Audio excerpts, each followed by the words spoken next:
Okay, hello everyone. This is Michael Redmond. Um, so I'm ready to start. Just in the chat, you can tell me if the sound is working. And okay, so we're in this big fight in the center of the board. Probably a bit confusing. Hello, Rory Mitchell. Thank you. Um, so we started with the Flying Daggers Joseki in the lower left, and I'm gonna have to try to walk you through it because actually it's gonna be tough for me also. Um, I wouldn't say that I really know this Joseki very well. I have played it in real games. It's really dangerous because there's always a variation you don't know so well. So looks like they're going to be a bit slower here. Yeah, okay. So black extended. Um, yeah, I think it was that move for the komi. So the issue here is that black group on the left, 5 stones on the left, on the side, they're dead for the time being. Although if black can attack the white group on the side and get, for instance, 2 moves towards the corner, it can change. So um, I'll start talking about that. Maybe I'll put this bit closer. Um, he's probably going to continue extending in the center, and this fight in the center is going to continue and connect up to the top side somehow. So actually it's getting a bit less dangerous in that the left side, we know it's going to be a white territory now. So that's pretty much settled. Like, it's not absolute in that sometimes players can play away. And it's not important enough that, for instance, if black played the corner 2-2 point, in some cases white would be playing away and it would be a trade of some kind. But for the time being, it's very completely dead. So that's dead, and the rest of the board is, for the most part, it's dominated by black. So black's going to be working with that. So the game has become a little simpler than I thought it was before. So let's go back to the beginning.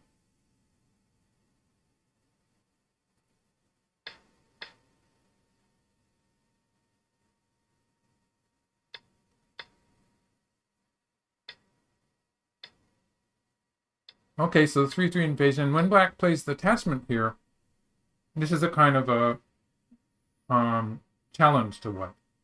Because if black had played the normal Joseki, which would be this one, then white has more options. So white can play a hane here. Usually black will answer it here.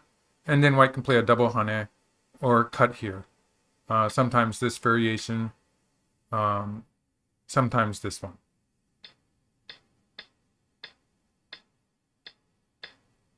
This one sort of depends on the ladder here. So the ladder, it favors black. So if the ladder favors black, white has to play like this.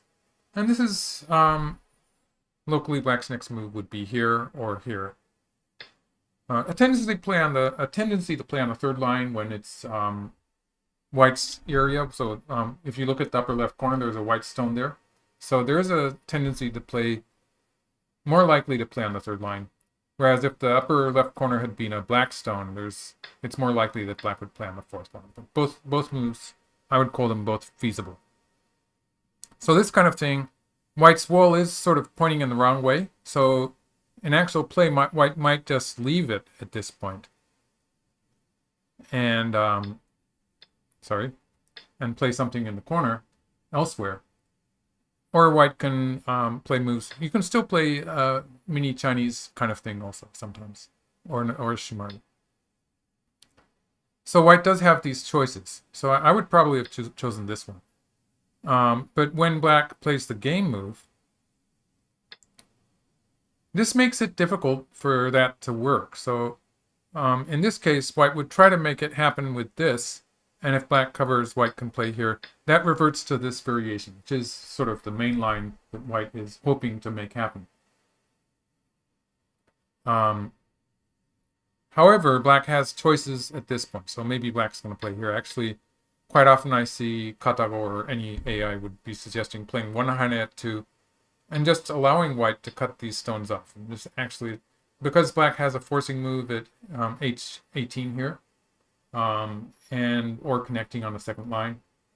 And also has the option of cutting on the third line and pushing through on the fourth line. So there's some cases where black would be doing that. And so sometimes this works. Sometimes black's going to use this forcing move. And the cut at 6 is a big move. It's actually better for black not to have the dame filled here, because that allows white to squeeze like this. So the fact that that dame is open is actually a plus for black. So this is supposed to be okay for black. It's really hard for me to judge it. So I don't know. Maybe hard for most of the viewers here anyway. But it's supposed to be okay for black. So I think the bottom line is white doesn't really have very much potential towards the bottom side. And of course the left side is erased to a great deal by black 6. So it's a bit more difficult. And of course if white plays here, this is going into the variation that black wanted. So in this case, black would play a kakari or something. This is a completely different opening, but it's similar to the joseki where white has lost a tempo. So generally you get a bad score if you end in gote locally. It's not something that AIs like you for. They don't like you when you do that. And so there's when white plays here, this enters the, so white's not satisfied with all of those variations, and you get into the flying daggers. So the best advice that I can give you in regards to this joseki is that if you don't want to go into this variation for white, the way white can avoid it, obviously it's easy for black to avoid it, because this is where black has the option of playing this straightforward variation.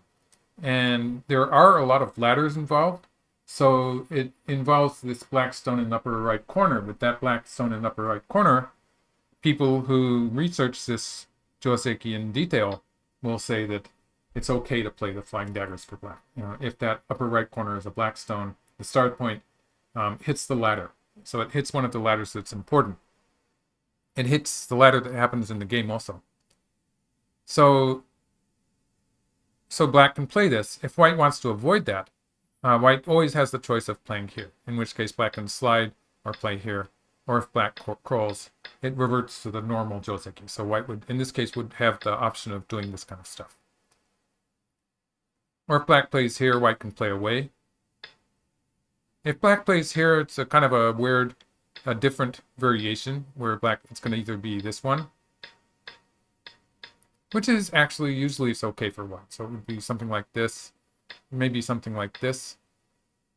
Some kind of extension. This kind of thing can happen.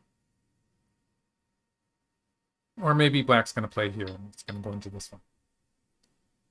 So black does have extra choice with the move number 2 here. Black does have this choice of jumping on the third line. But maybe that's not a big deal. So if you want to keep things relatively simple with white, I suggest you should extend. That's the best advice I can give people. If you're playing here and you do something like this to avoid the flying daggers, one of these 2 moves, then already an AI will probably dislike you a little bit. So if you want to avoid that, extending one move back, extending on the 4th line, is a simple way to have a reasonably even result without annoying the computer. Okay, so we get into this variation, and this is white's second chance to keep it relatively simple.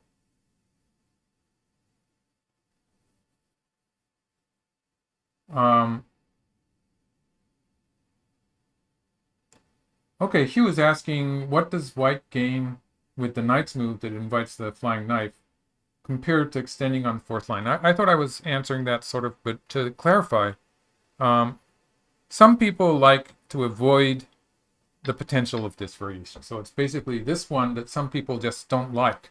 But I'd say if black is playing here, it's clearly sente for white. And if black plays here, it's reverting to the same joseki. So the thing that some people are a bit worried about is this variation. But in my case,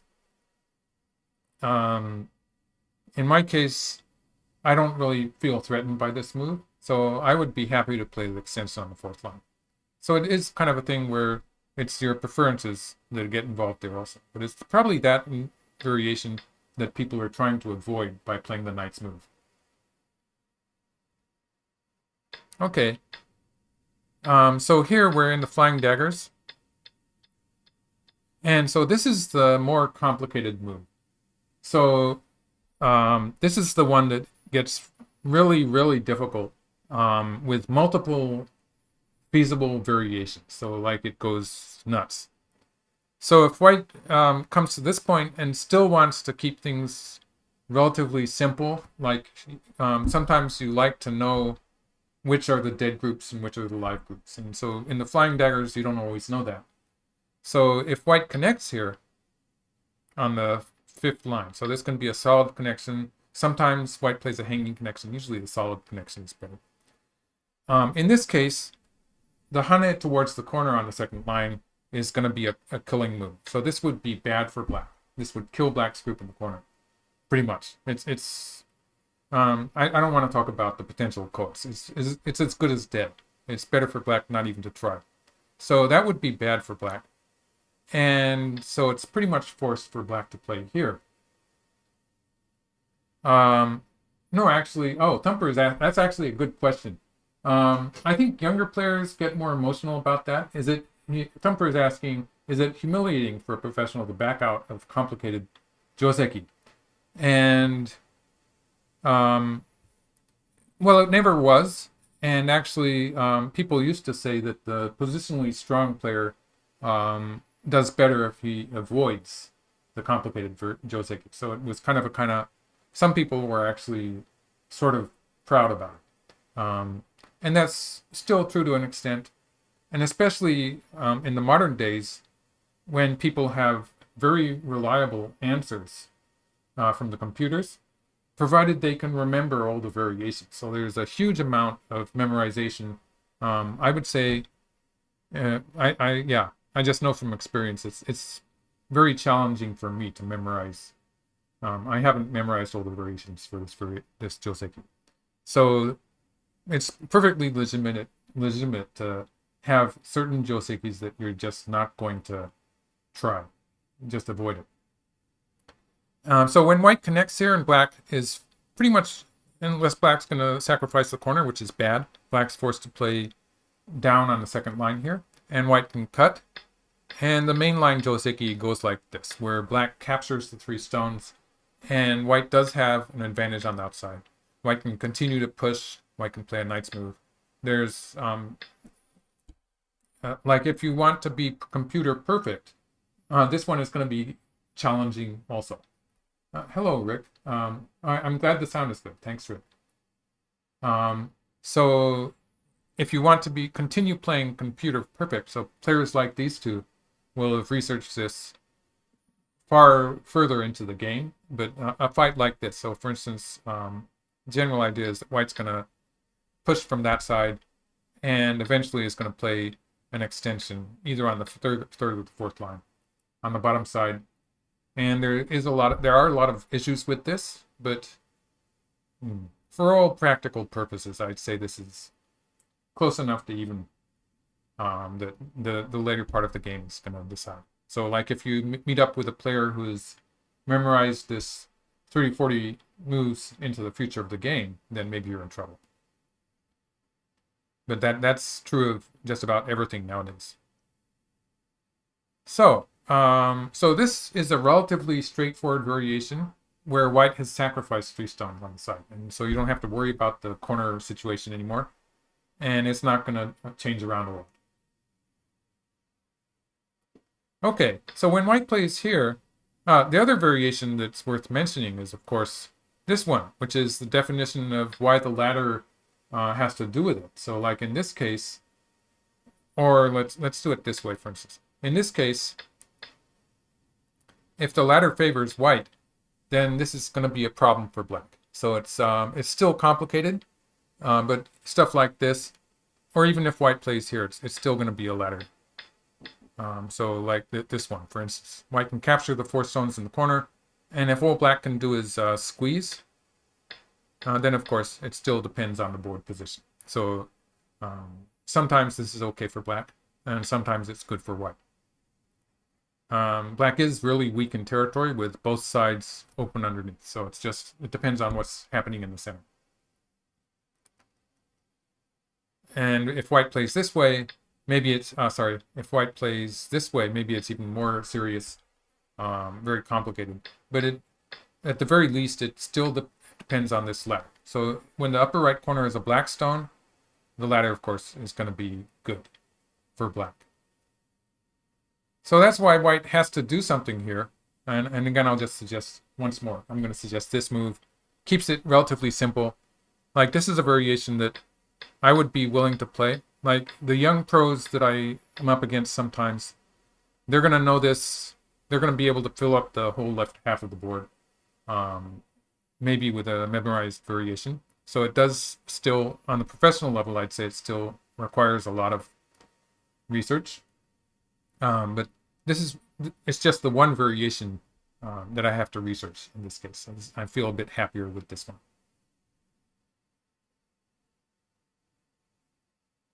So in the game when white plays here, this is another way of avoiding the ladder. And the difference on the outside, the way this move can become more effective is that if white gets to capture this stone, obviously it's going to be a lot better. So it's a more direct attack on black's group on the outside, and that's why black had to answer it like this. So this is pretty much forced. It's better than the solid connection, in that if black plays the solid connection, there's more room later on for white to play a move like this. So that's why black's playing a hanging connection. And white plays the honey in the corner. And when this happens, now we get to the weakness of the fact that white... So if we compare this to this variation, this move is never going to be forcing. The cut is a ladder, so it's not forcing anymore. So in the game variation, when white's played this way, this is a forcing move. So white cannot capture the black group. So in the other variation, white would have been able to capture it with this. Obviously, it's not going to work in this case. So that's the difference. Sometimes, so this is where it gets really crazy. Oh, thank you, PhD Tony. So this is where it gets really crazy, and white has, I would say white has 3 feasible choices here. And if you're black, well, you asked for it because black started this. So if you're black, you have to know all 3 of these moves. You have to know what happens if white plays here. In which case, black's going to play here. It's going to be something like this. White's going to try to live. And I can tell you, I have a fairly good idea of what's going to happen in this variation. But, I still don't advise it if you don't want to end the game quickly in the beginning. So, yeah. I'll leave it here. So usually this is going to be like if white plays here, I'll just show you the one variation. If white plays here and here, this 11 is important because if black plays there, it's going to be a big I, and that has a lot of liberties. It means black's going to capture the white group on the left. So this is heading for a seki, which happens like this. And this is already a seki, but like if they fill the liberties, it's going to be like this. And at about this point, black's going to play here. And this is an even result. So like it was something like, the whole corner was probably something like 40, 50 moves maybe. So that's a lot of moves to remember. And if you're playing at a lower level, your opponent's probably not going to remember it even if you do. So I sort of doubt that people will get this far in this Joseph. So just throwing it out there, this is an example of a seki that happens in this variation. I'm not advising you to try to get there because things will happen on the way. So yeah, my best advice for this Joseki is just don't play it. So I was talking about, yeah. So I talked about this move, and there's this move, and there's this move. So there's a number of choices to choose from, and so yes. So this is sort of mainline. Only black playing away. I took a quick look at it with AlphaGo, and it turns out this is a candidate move for black. So the idea here is black is already proposing to sacrifice those 5 stones on the left side. Black, for instance, black could have, in a variation like this, for instance, let's do a variation like this, where black just cuts and white connects. Black can actually save these stones. No, not that one. Black would be playing this way. So black has potential to win this race to capture, actually. So it would be something like this. And in this race to capture, black can actually win it. So in this case,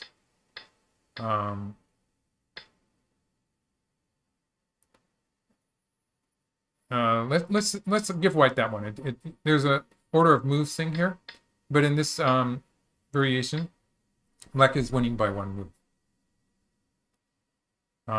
Black has to be careful about this because sometimes white can extend a liberty here, in which case black's not winning anymore. So black would be capturing like this, and then it would be dead. So something like that. It's again, I don't really advise this geoseki, but there were ways for black to try to win the semi or get a seki at the very least. But he plays away.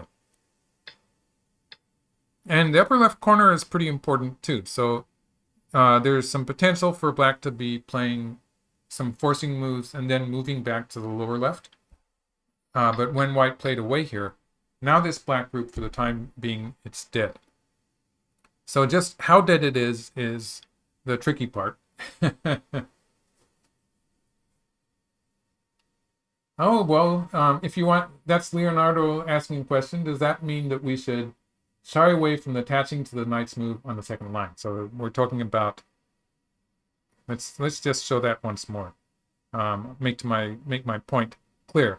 So this move here, you have to know, you have to have a good answer for all of those variations I showed you if you play this with black. Like I showed ways for white to avoid it. And my best advice for that is just at this point where white can extend on the 4th line and keep things relatively simple. There's ways for white to avoid it, but once black has played here, black's pretty much committed to all of those complicated variations, depending on how white answers it. So you have to know it very well if you want to avoid just collapsing early in the game. So it's your choice. I'm not going to guarantee anything. So this is one of the most complicated variations, and black is offering to sacrifice this group.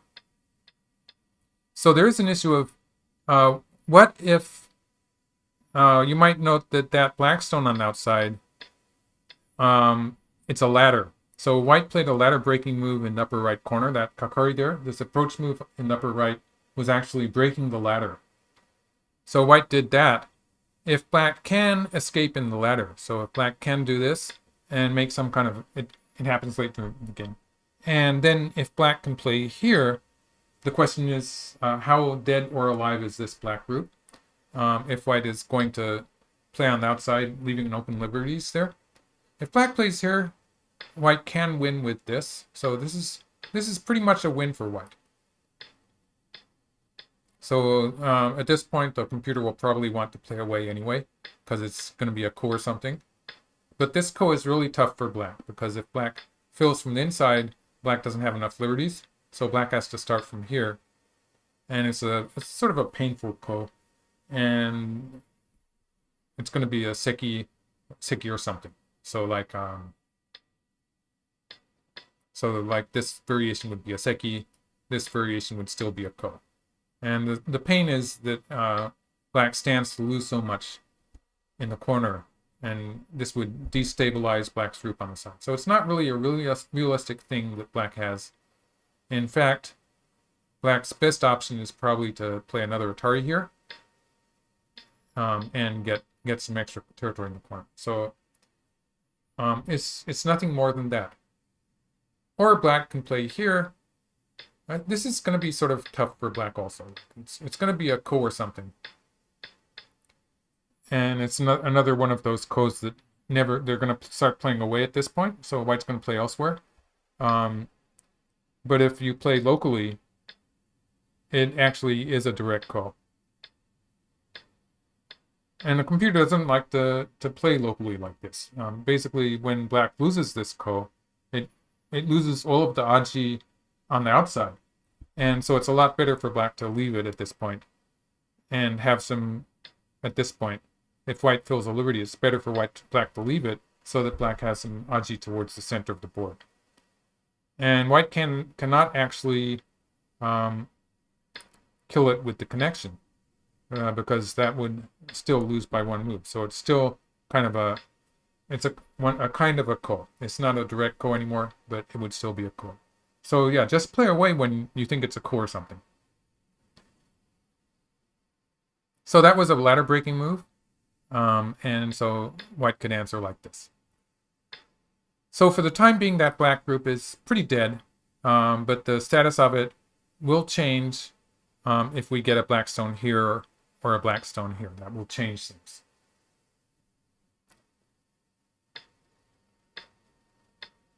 Okay, so this is a ladder breaking move, and it's a multi-purpose move in that it's a pincer on the top and a potential attack on the left. So like let's just, there's no chance white's going to play away like this, but let's say white plays something on the right side and black gets to escape here. That was a ladder breaking move. So in a variation like this, for instance, something like this. So that group in the upper left, it's in danger of getting cut off. And there's no real immediate threat to the left, but it's going to be a kind of a headache later on in the game if black gets this point, or even if black just plays on the outside. So it's more of the stuff happening on the outside is more important than the life or death of those 5 stones. It's not a high likeliness that black is going to be able to save those 5 stones, but black can be satisfied with some extra potential on the outside. Okay. Okay, Haken Kaisha-san, konnichiwa. So I had a Japanese guest there, Leonardo. Yeah, so it's a lot of conditions. Okay, the time settings, Go Dave 89, thanks for asking that. And Go Baduk had it right. Yeah, that's it. 2 hours and a half, and they have 5 sessions of 1 minute for overtime.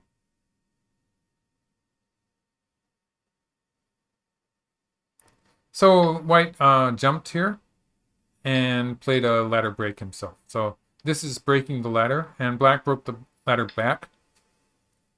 And the interesting thing about this, the fun part, is that escaping from the ladder is not a kill move. But when black does escape, it's going to connect up to the black stone that black just floating in the center. These stones are going to connect up to form a fairly strong group. And the threat of cutting white off in the upper left is pretty big. And the aji towards the left, where black has 5 dead stones, is pretty important. And so, although there seem to be a lot of white stones in the area, this is an area where black can actually be fighting fairly forcefully. Okay. So white kept pushing from underneath.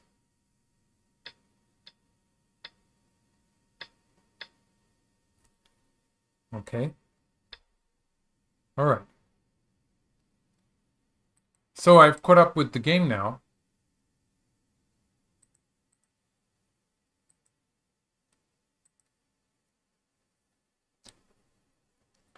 And from here on, let's see. Oh.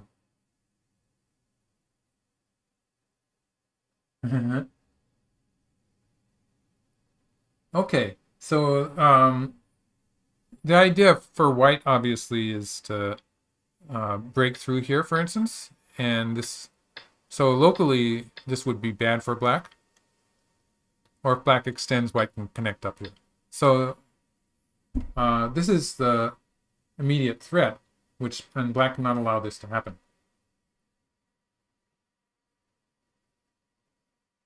So, otherwise, like if black doesn't do that and allows white to, let's see, cut the corner off, so something like this maybe, or something like this, then that corner is going to be in a bit of trouble. So black doesn't really like this one either. And so black's going to try to find a more forceful move towards the left side. So black still has some options here. For instance, I would first suggest this one. Thank you, Sandy. Yeah. So maybe this one, this is threatening the crow's nest, of course. So if white plays here, black can capture these stones. So the fact that those 5 black stones in the lower left corner are dead for the time being, so for instance in a variation like this, that's not a big deal because they still have 4 liberties in this case, or if white plays here it's 5 liberties, and is always some potential to play more forcing moves from the center, or basically black's idea in this game would, maybe sometimes it would be to enlarge in the lower part of this board, the lower side, bottom side. Or black might get some forcing moves in the course of this fight in the center of the board. So the fact that those 5 stones are dead, black can accept that. But if black were able to save them like this, then it would be a game ending. It would be very decisive.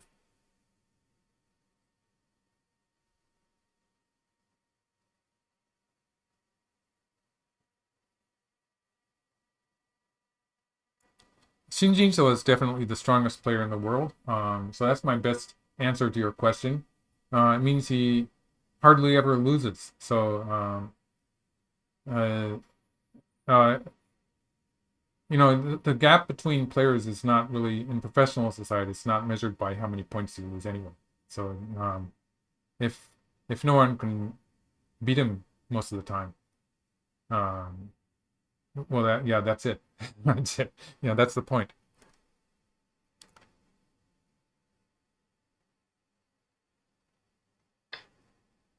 Okay, black just played away. I didn't expect that. So this was always a kind of a move, a connection up there, but I wasn't expecting it with this timing.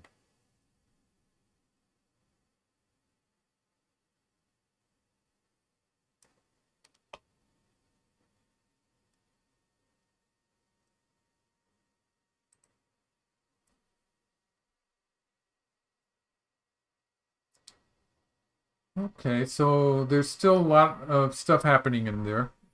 Just to show you, white does still have to be careful of the shortage of liberties here. So like if white does something like this. Well, this way, obviously, not going to be good because black can capture these stones. So that's another version of the crow's nest.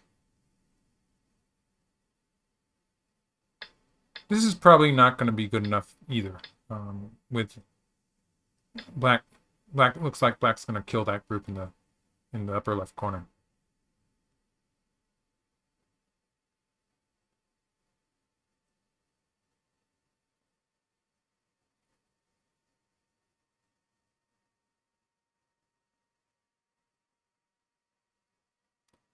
So this way. So this is probably going to be bad too.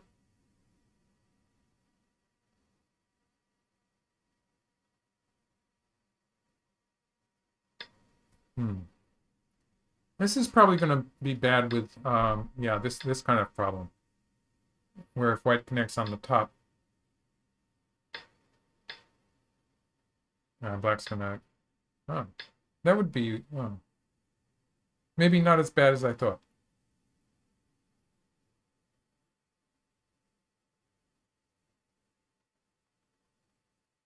Yeah, so it is maybe an option.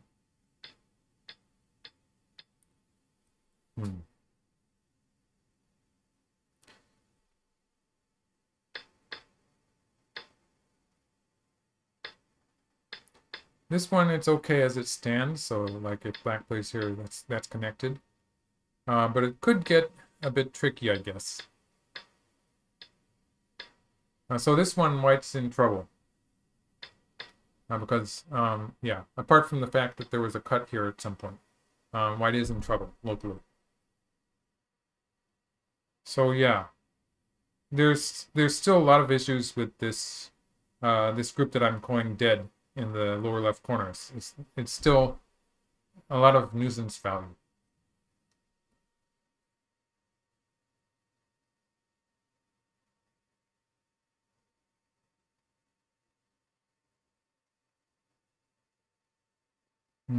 Yeah, Polo Kukashi, yes. Alfredo Bisquetto is asking how many games would be 1 out of 100 games. Like, I think that's he's going to win almost all of the games against anyone. So I don't think it'd be difficult for me.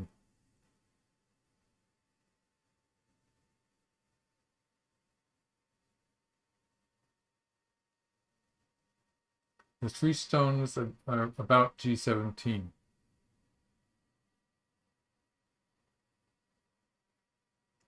Okay, so Holan is asking, what about black's position on the bottom? So black does have some potential territory on the bottom, and it is involved with the fact that sometimes black can sort of chase this white group in the center and make use of the shortage of liberties.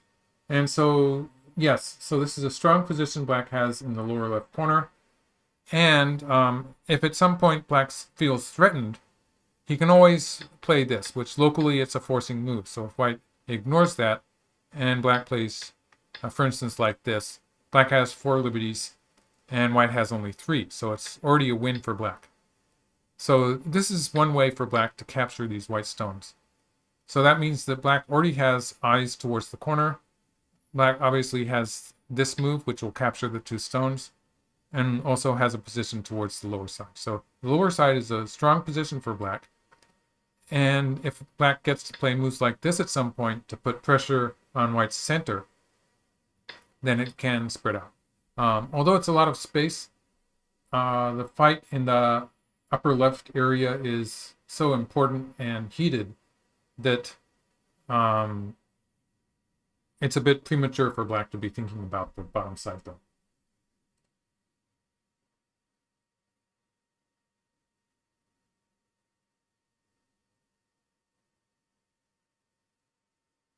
LE Compositions was chatting my name in Chinese. That's the Chinese way to write my name.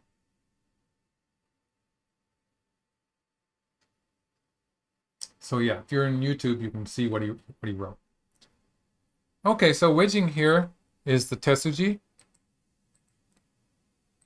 and it creates 2 cutting points. So if black plays on the left and white connects, there's a cutting point on the 5th line, there's a cutting point on the 3rd line. So for instance, that makes it better than a move like this, which would give black a straight line. Sometimes it's the Tetsuji to wedge here. In this case, it's probably not so good. Like black gets forcing moves all over the place, and white's not very well connected. So I think he's just going to connect. The corner is still unresolved, so like white can eventually be doing stuff like this and stuff like this, and we'll be able to save most of the stones. There's this cut here, which is going to be pretty annoying. So white has options towards the left. If white is willing to get cut off and maybe sacrifice those 3 stones on the top side, maybe stuff like that. It depends. So it's a very fluid position there. So before sort of committing himself, white is trying to get some profit on the top side. So like if white can get this exchange in, it will mean that white has the option of taking the top side. So maybe something like this. And then if white plays here, it will matter less. So like in a variation like this, for instance, sacrificing the 3 stones seems to be a bit more of an option for white.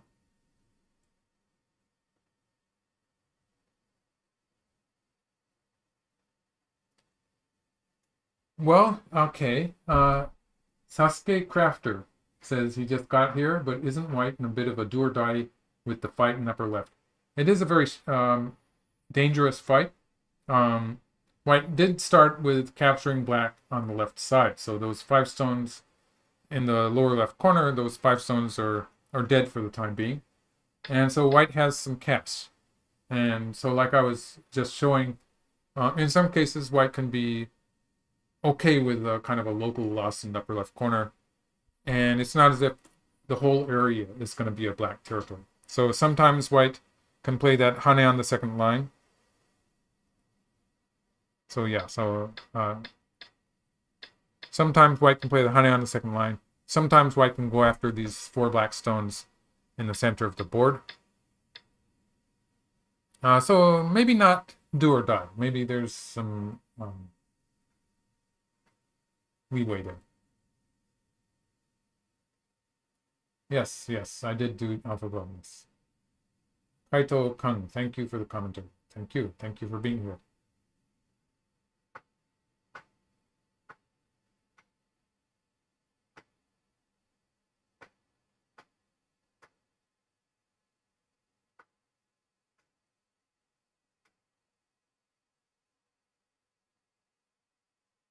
Okay, back to the game.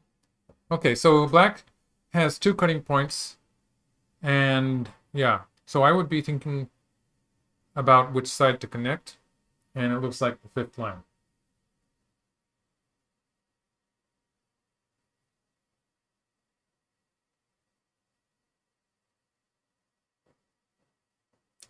Okay, someone in Twitch is giving us stats about Xuanhao. I don't really know how to pronounce that name. Xuanhao. Yeah, that's the best I can do. And he's 2nd highest ranked worldwide at the moment after those stats. So just behind Shin. He's calling Shin AI Shin. That's what some people call Shin Jinseo because he's so the variations he plays. Sometimes they're almost exactly computer perfect, as people say. So Li Xianghao has been doing very well the last 12 months. Just for those of you who are not seeing the Twitch chat. So thanks for that information.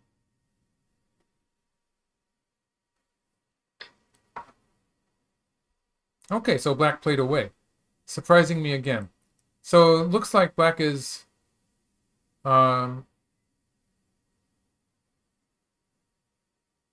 yeah, like what's going on here? So white can break through directly. So white has 2 choices. White has the choice of trying to break through here, or just taking the profit on the top. This seems to be the simple move.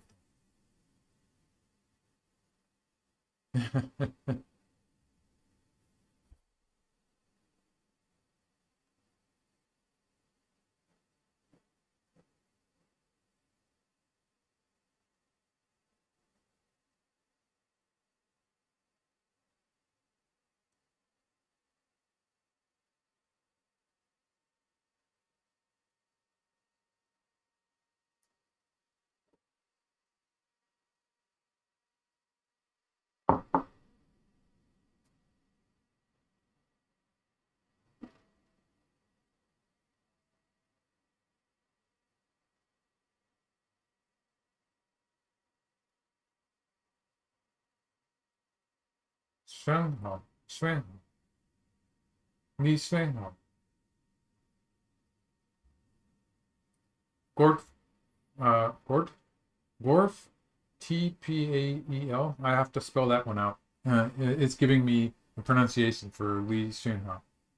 Yeah, so I guess that I'll go with that one.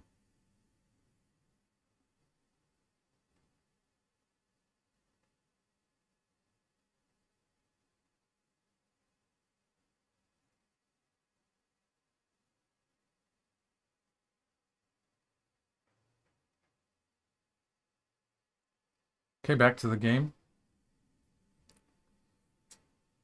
Okay, so when the dust settles, looks like if white cuts there on the 3rd line on the top side, White's going to connect up there. So white's going to have some territory on the top. And black's alive in the top left corner, obviously.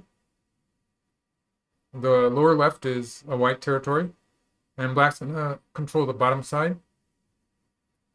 And so we might be getting back to an opening, like a Fuseki-like position here, if white just cuts on the third line. Oh yes, and so Leonardo was asking, where did Lee's sudden strength come from? So Lubadik is saying he never backed away from a fight, and yeah, he played complicated. Younger players are like that; they play complicated josekis and stuff, because they're more confident in their research. Like there is a lot of memorization involved, and so younger players tend to be more confident in the more complicated joseki situations. I'd also say that before AIs, it took a huge amount of time and research to be able to play a half decent opening. So the opening, finding good moves in the opening was relatively challenging for younger players. And for professionals, I have the feeling that it took decades for a player to be really comfortable in his knowledge of the opening.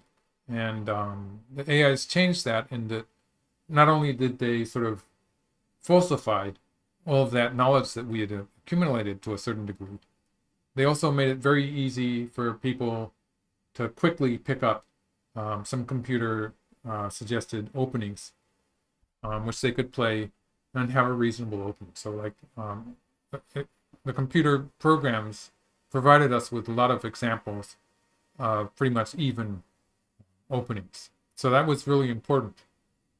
Younger players can just learn that and they're all set. They know more about that opening than what I would call an experienced player. And so that sort of turned the tables in that there was no way that younger players could do that before AIs.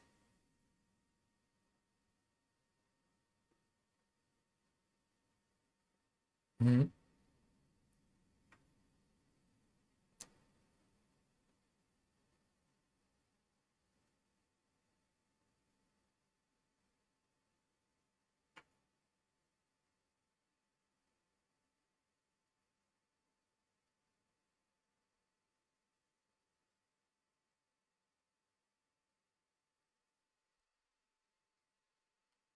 Yes, Sandy Barnes is wondering who's going to get Sente to play on the right side. That is going to be an issue.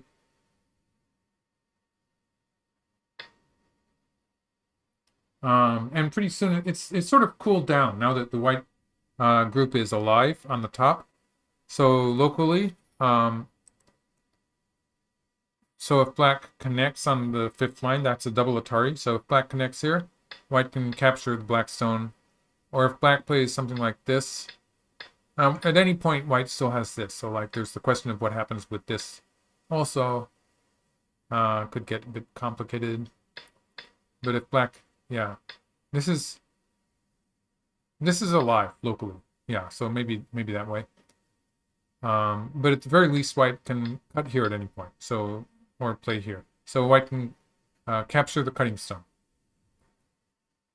So for the time being, that's it's not a life and death situation anymore for white. And I'd say there's some white territory in this immediate area.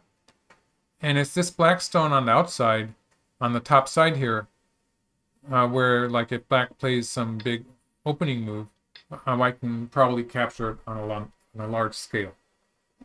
So black might want to avoid that. Like this would be something like this, I guess. Black could sacrifice it, but also it would be pretty normal for black to be continuing here with a move like this, or a move like this. Maybe this one, yeah. To avoid that kind of thing, or something like this, just to make it a smaller scale would be something that I would be thinking of with black. So the top right, or the, of course, a move like this, that's a corner encloser. A move in the lower right would be a corner encloser. So obviously it's a big move.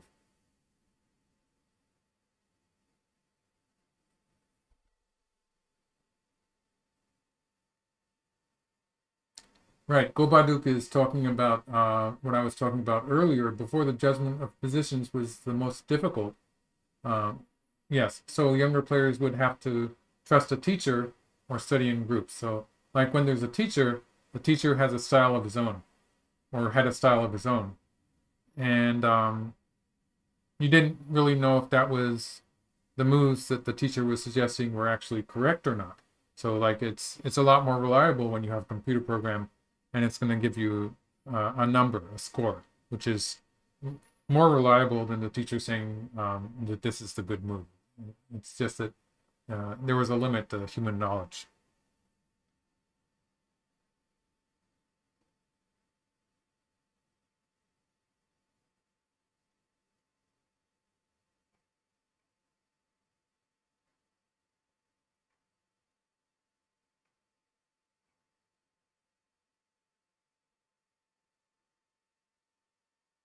Mm-hmm.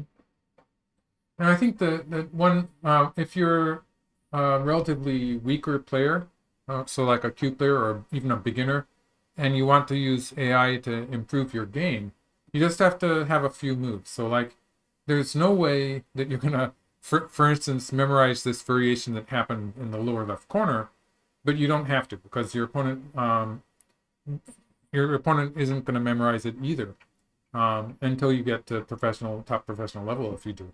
But the real thing is to be able to have something to do in the very early stages of the opening when weaker players, beginners, they just don't know what's going on. They don't have any idea of what the normal thing would be. So just having examples of like the first 10 moves of the game and starting from there does give beginners a huge boost up. And something like that, it works for any level of playing. So like if you feel you're stronger than that, then you can go on to 15, 20 moves and try to have an opening that you are willing to try out. And it's going to branch off whatever you do. Like your opponent is not always going to play the same move. So you just have to have a kind of a reference opening that you start with. And you just have to have the knowledge that it's not going to be computer perfect anyway. So you don't have to worry about that, provided you're playing a human player.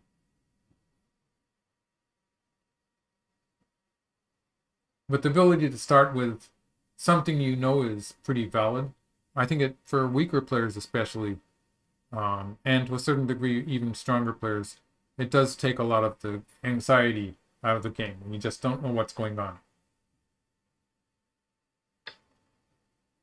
Okay, so this Hane here was always a move that I was sort of eyeing here. If black extends from this towards the center, that's going to be a painful forcing move. So I'm talking about this. This would be a forcing move against white's group on the left. And black has 6 liberties, this black group that's dead on the side. I keep calling it dead, but you never know really because there's still all this potential in the center of the board attached to it.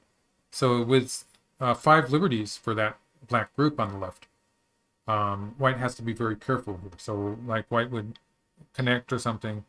And this white group on the outside, it only has about 5 liberties too. So white would, if white started filling liberties, that means that black would get all of the forcing moves. So this would be really painful. This would be losing the game. So white has to find a way to squeeze out of that. And it would be, it would be really complicated and dangerous for white. So, and of course, like white would like to be able to jump. But again, you have to, you have this double peep here, which is threatening this move. So that would be bad. So I'm expecting white to play something like this. And the idea is that black is building a borderline and black still has moves like this that are pretty much forcing. And so a lot of potential towards the bottom side of the board. So black might mix in a corner enclosure here. That's pretty important. Or like ultimately this would be the way black stretches the borderline. So this is a very powerful move that black was aiming at.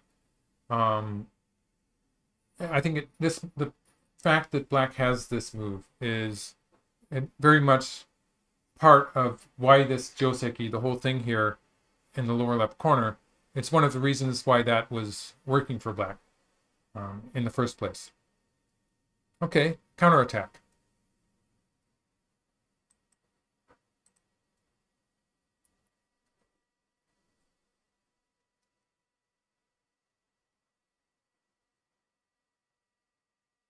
Pro Go Baduk Weichi podcast. Thank you for the donation. Thank you.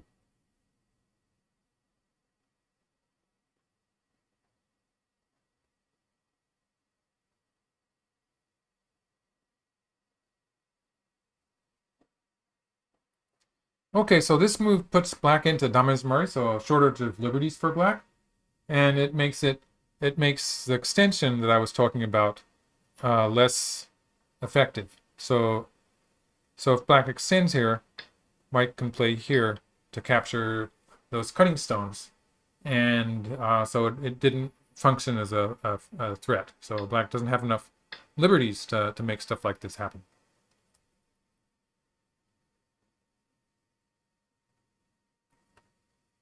So white's asking, how is black going to continue here? So like if black does something in the immediate area to save those black stones, then white has cut the whole group off. So that's what white has accomplished here.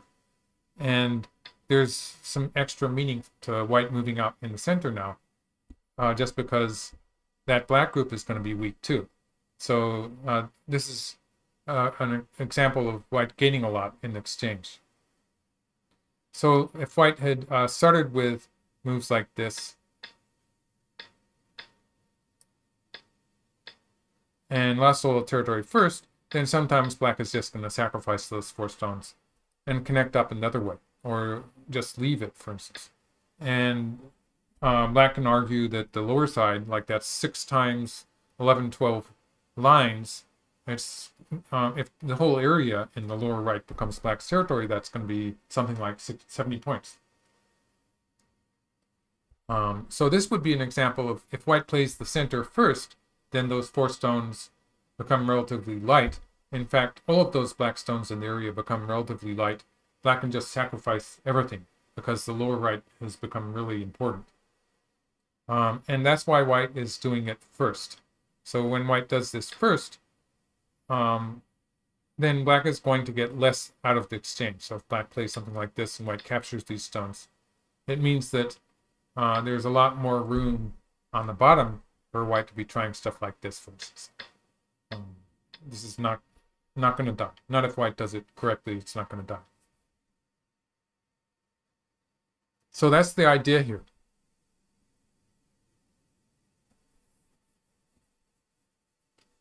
Yeah, so that's part of my answer to card captor.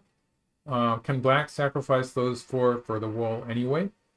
So part of my answer is why white cut here first. It makes it worse. If white had played the center first, it would have been really easy for black to sacrifice those 4 stones. But can black sacrifice them now is actually, I'm not so sure about that. I mean, I wouldn't deny the possibility. So black can play away. Black can play something on the bottom side.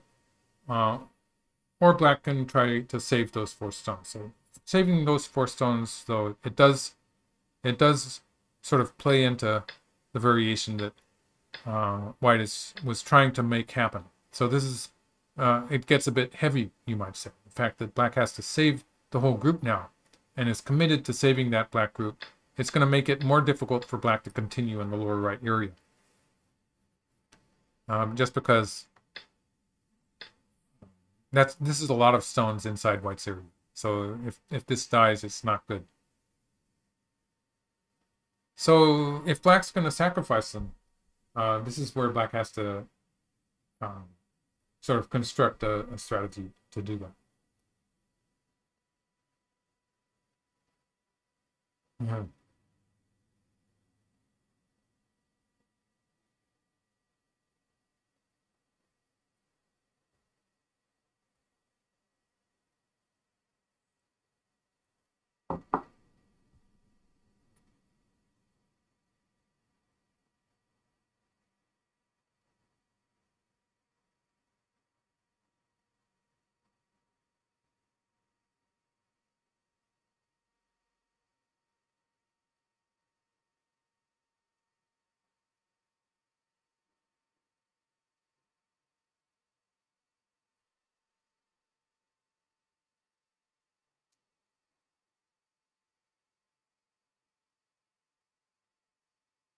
Okay, yes, PhD Tony, exactly.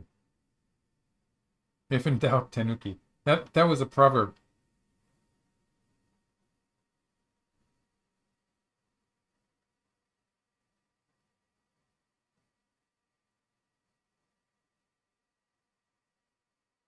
It's Go Dave 89 gave us that proverb. Yeah, if in doubt, Tenuki.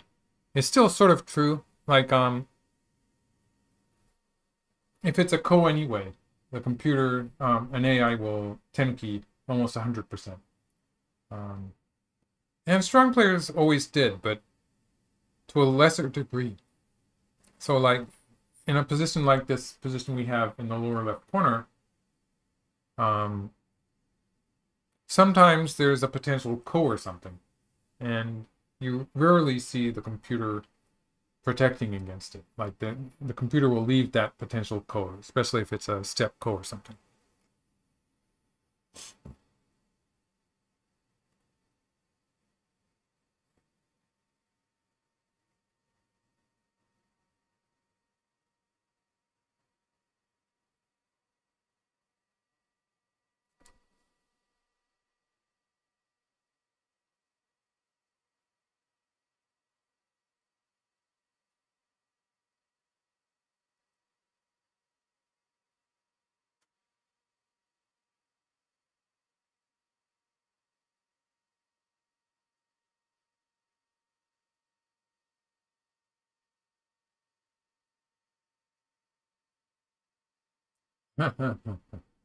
We're going into proverbs here.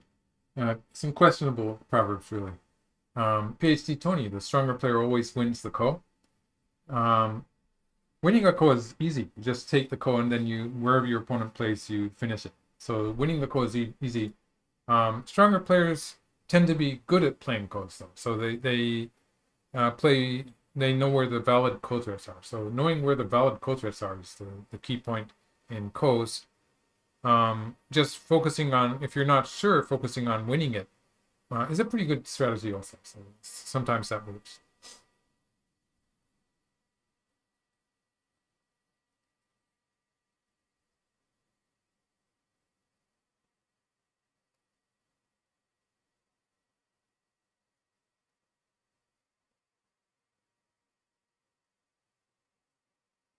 Okay, so they're about 2 hours into the game. Yeah.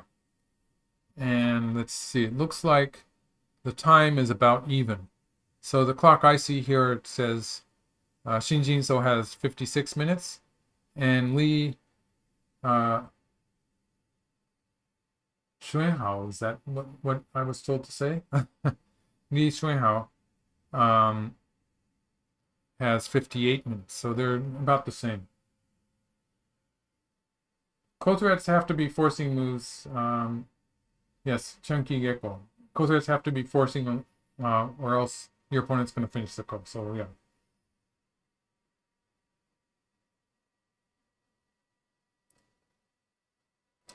Yes, a lot of players say they're afraid of kos. So that's PhD Tony again telling us that when he was a Q player, he was afraid of kos. So instead of avoiding them, I think that instead of being afraid of them or avoiding them, you should just, if you don't understand completely just make a point of winning the ko. So like if you take first, then you have the option of winning the ko. So whatever happens, win the ko, and then you get to see what the trade is. And so at a higher level, you start thinking about whether you actually want to make that trade or not. But if you just focus on winning the ko, I'm pretty sure that if you overall, it's going to have a good successful percentage. It's going to be better most of the time, right? When compared to continuing the ko. Yes, so this area in the upper left, it's sort of surprisingly important in that there's a lot of black stones invested there already. And so that's what's taking time here. In order to justify the way black has been playing so far, black really wants to have the game focus on black's big area on the bottom side, so the lower right area in general. But this cut is fairly effective in the fact that capturing all of those black stones would be like it adds a lot to the territory that white gets. Even though it's a relatively small area, there's a lot of black stones inside it, which make it bigger.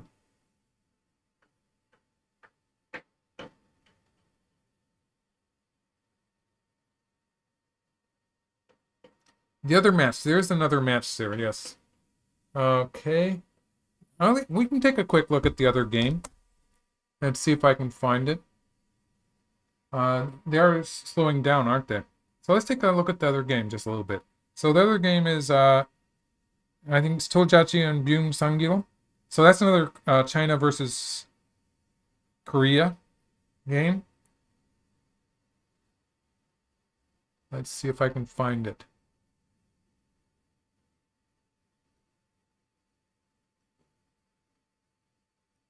There we go. Yeah, so they chose to play another difficult Joseki. Yeah, giving me a hard time today. So let's just go quickly through the moves. Old-fashioned. But yeah, this is playable, provided you know what to do with those shoulder hits and stuff. Yeah, so this looks like it's a it looks like it comes from before AIs. This is pretty. Tang Weixing. So yeah, that's right. Tang Weixing and Byung Sangil. Okay. So yeah. So this one. So it's interesting that like people used to be playing almost 100% moves like this, and then sometimes moves like this. So white was usually. After AIs, white was usually answering from the corner in some fashion. But then it's started to be, people started to think it was maybe okay to play one of these two pincers. Or sometimes you would see people playing a pincer further away and then just allowing black to play this kind of thing. Sometimes one of these two josekis. So if white has a distant pincer, sometimes it's okay for white to allow black to press like this. And if white has a close pincer, sometimes white is going to push through and cut. And so this is a whole different thing. It's become more popular. And so the push through and cut, it doesn't seem to work so well with the two-space pincer here. So this is something you don't see very much anymore. But you do see it with the low pincer here. And a whole bunch of complicated variations with that one too. So yeah, back to the game. So this one is difficult also. Yeah. And yes, so white can cut. And it's still like the corner is not dead yet. So there's this kind of stuff with kind of another position where the corner, if white does something like this, the corner is going to be a seki or a ko or something again. So yeah, it's complicated. But the computer doesn't care if it's a ko or a seki. It doesn't matter. Or if white plays from the corner, black will be able to get out in this direction. So white played the strongest variation in the game, pushing a few times and coming down here. So black plays once here. Again, we have a kind of a ko-like situation here. For instance, if black plays here, white is going to play here, and black can get a ko. But black doesn't have any ko threats for this ko. So an example of the ko where you finish it off quickly. So like this would just kill those black stones on the side, and black's ko was premature here because black could not win it. Winning the early ko is always very important. Okay, well, Nana Dragon is asking were there other countries other than China and Korea? But obviously Japan was participating also. I think some Japanese players got to the best 8. But yeah, we're in the semifinals were just Korea and China. 2 players each. Okay, so black didn't have a ko threat, but black does have that ko there. So we have to remember that if black plays here and white plays here, now it's going to be more like, so like something like this would be, it would be a seki. Usually it would be a seki. Seki or a ko. It's still a seki or a ko. It's like that all the time. So white finished it off. That makes it easier. So that's a white territory there. That's a pretty sizable white territory. I'd say white has more than 20 points there and a lot of potential towards the side. Could develop into something like 50 points if it connects up to the side. And black has this big area in the top. Okay. Yeah. White's moyo is spreading out to the right half of the board.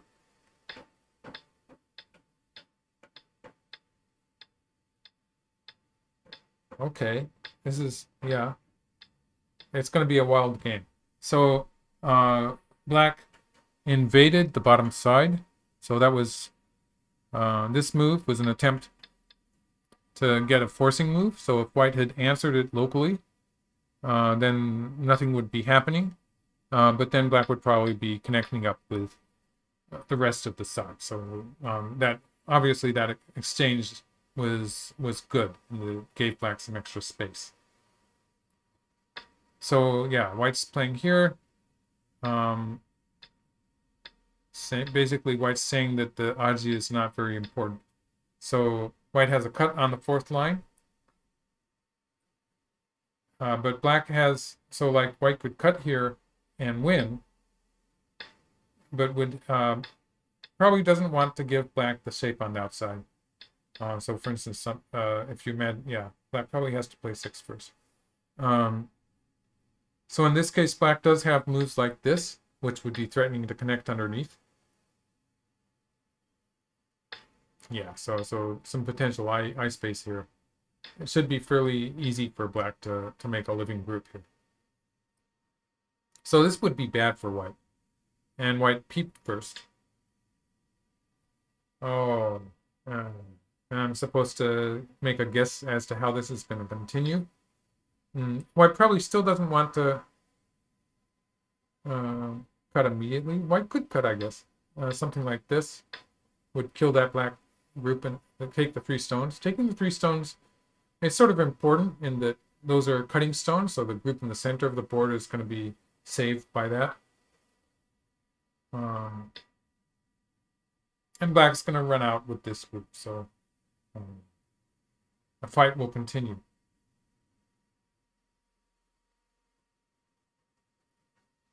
Yes, so this is going to be the slow game, maybe. This is the one where they are not playing so many moves. They still have plenty of time. It looks like they have too much time, so I'm sort of doubting the clock that I see here, which gives them both about 2 hours. They can't have that much time unless they started an hour late. I wasn't paying attention, so I don't know about that. Let's get back to the main commentary. Okay, back to let's see. Let's use this room. Somehow I trusted this room better. So it looks like I was falling behind in the moves there. So white cut, black played Atari, and is trying to live on the top. Wow. Yeah, just getting some extra value there, I guess. So if white answers this with something like this, the value of playing that curling move on the third line was that black did get an extra liberty. So like when something like this happens, black can make use of white's shortage of liberties. So that would compare with, for instance, black playing like this, then it would be immediately good Aussie for white. So having that curl there, you would expect black to play here, but it's played one from the center here. So black did have options of trying to live on the side, but is trying to connect it up to the fight in the center. So I would say that, for instance, in some cases, yeah, white did play here, and black plays here. So yeah, just that extra move and some potential forcing moves in the center of the board. So yes, mostly it's going to be so yeah. So for instance, this move with that white stone sort of hostage. So at any point black can play here and capture it, means that black is connecting up. Or sometimes black will play from this side. I guess it's going to be like this. Yeah, this might be better. Sort of hard to say. Maybe this one's better. So a strong position there locally. So black's creating a strong group with that. And could probably even play away. So maybe he's going to be doing something like this in the corner.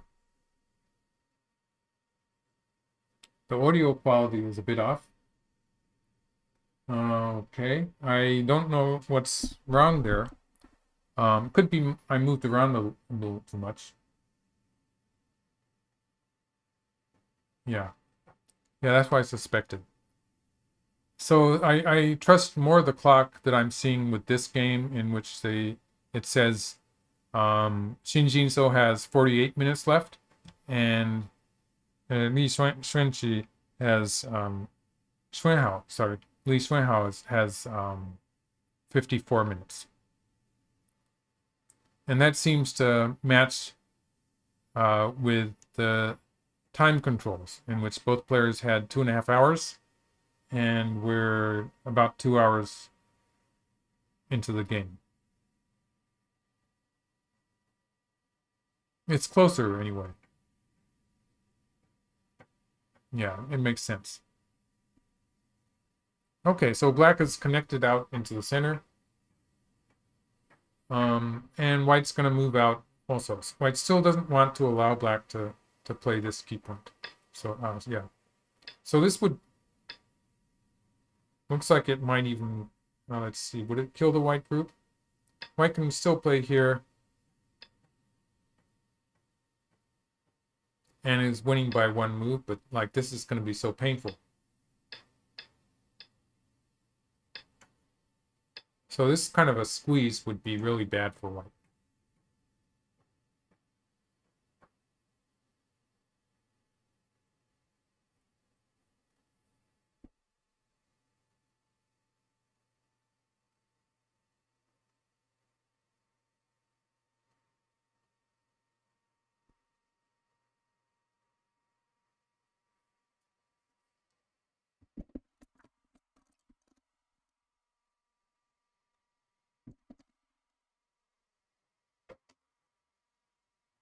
Okay.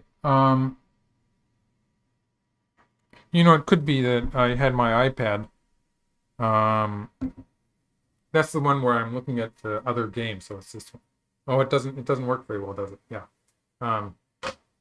So I had my iPad touching the mic, so that could have been part of the problem.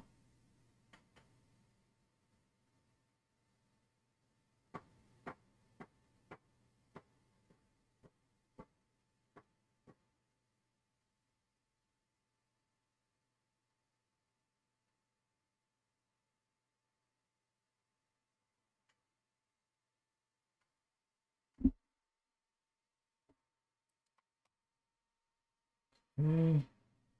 Oh, good. Thanks, Chunky Gecko. Yeah, I think it's the iPad touching the mic, touching the base of the mic.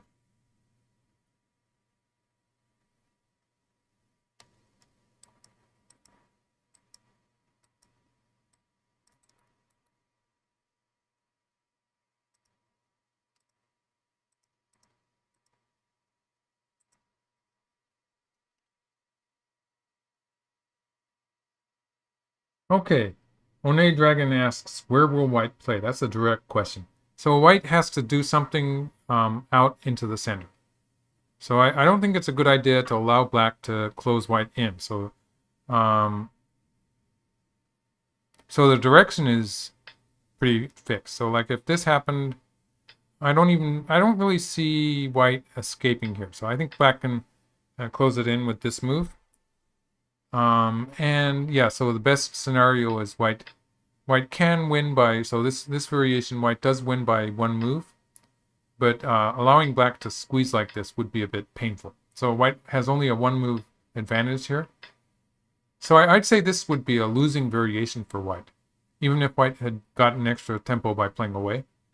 So white has to play some kind of move out. So one would be expanding out like this. In this case, because white has established shortage of liberties for black, maybe this one is going to work. So what I'm saying here is that this variation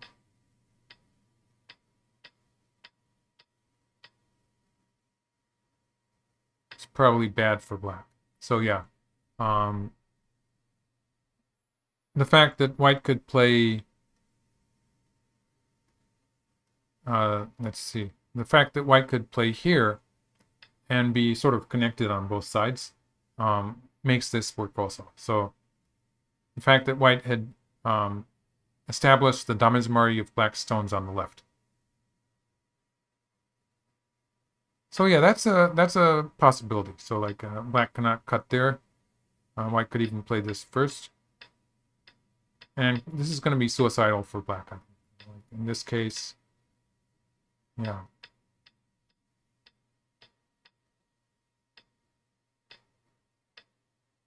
For instance, yeah, obviously this would be a collapse for black, so he's not going to do that.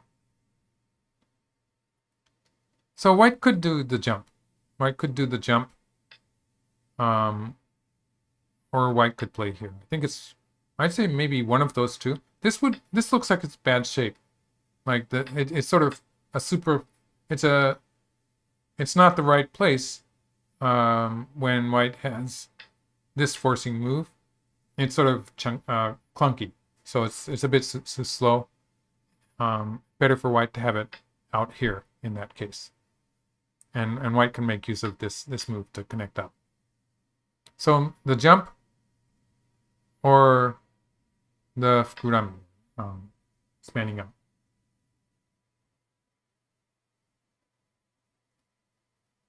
Oh, Orban Zolt, good morning from Romania. Thank you for coming. Yes.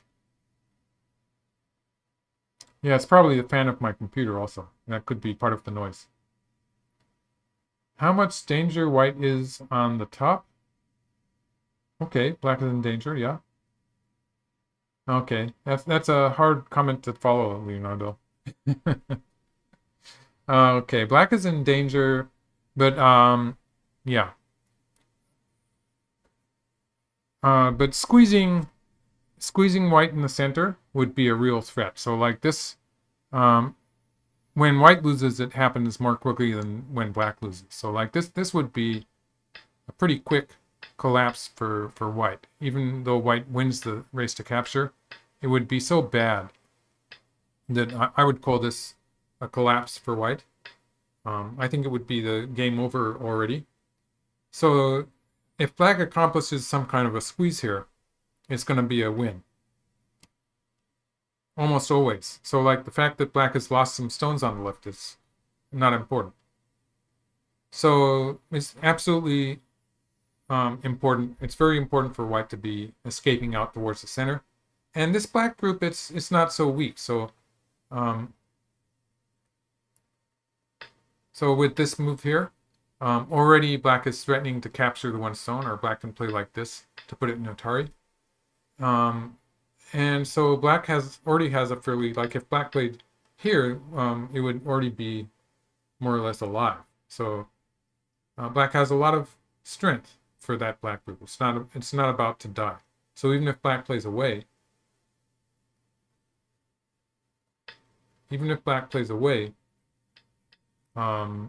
fact that white ultimately has some damezmari there will make it difficult. So like in a variation like this, white always has to worry about this cut here, which comes at the end. So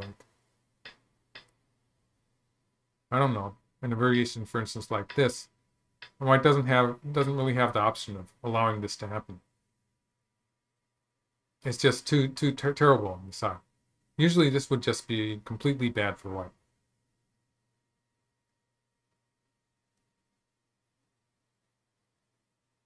So on the top side, black has sacrificed these 3 stones. Okay. Oh, white extended. That means black's going to have some more forcing moves. So like moves like this. Black still has more forcing moves. So that's why I was suggesting this, which would put an end to that. But it would give black good shape here. So instead of giving black that good shape he extended, the drawback is that for a while, white's going to have to answer all these moves. And black could try to sort of surround the white group. But if we're looking at a position, let's see, it's with this move, I guess what we're looking at is the potential for this to happen.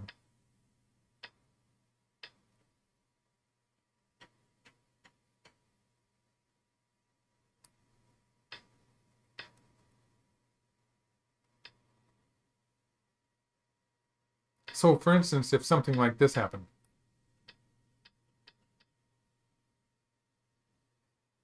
white's still winning by just 1 move. So black would be able to squeeze here. So that's what black is sort of looking at in this variation. This is what black is trying to accomplish. White wins by 1 move, but I think this would be okay for black.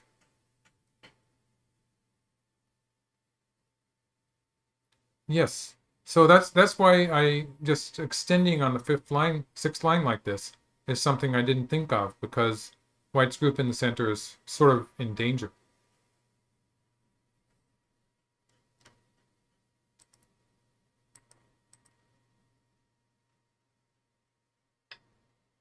Yeah, so black extended, and so it's that threat of the push through and cut that is still there.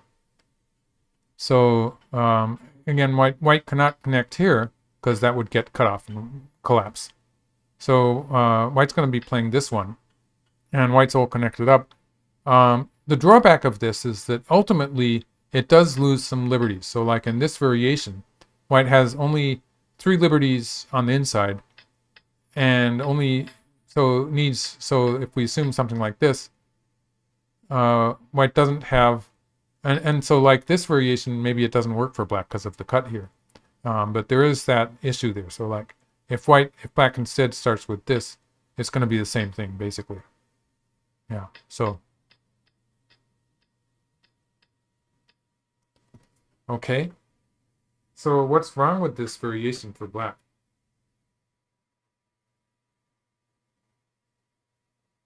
I find it hard to see anything wrong with this for black. So black's only losing by 1 move, which means black gets to play the entire squeeze. Yeah, so we're sort of heading in that direction.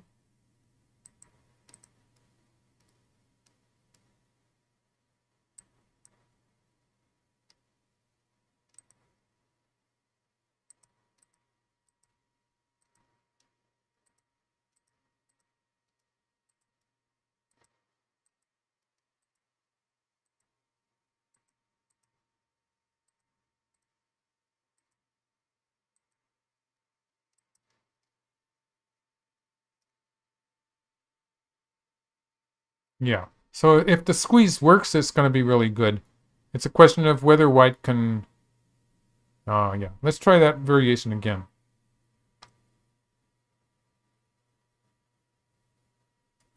Okay, Dahlia 318 is asking about the clocks. It's very even. The clocks I'm looking at, it's 44 minutes for Shin Jinseo and 45 minutes for Lee. So it's the same. Yeah, allowing that squeeze would be bad for white. Let's try once more. So this time let's try connecting on this side. Still 3 liberties inside.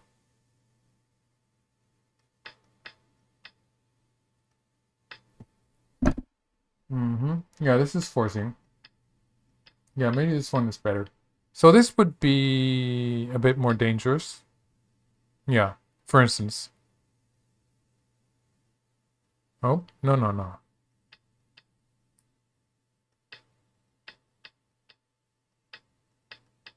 I guess it's okay. So yeah, this is okay. And black still is losing by only one move. So already white has to start adding stones to it.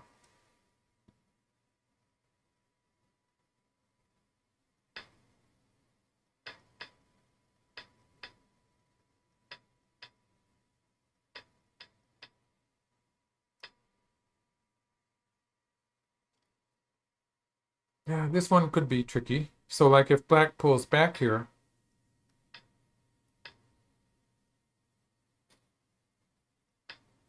that's going to be a collapse.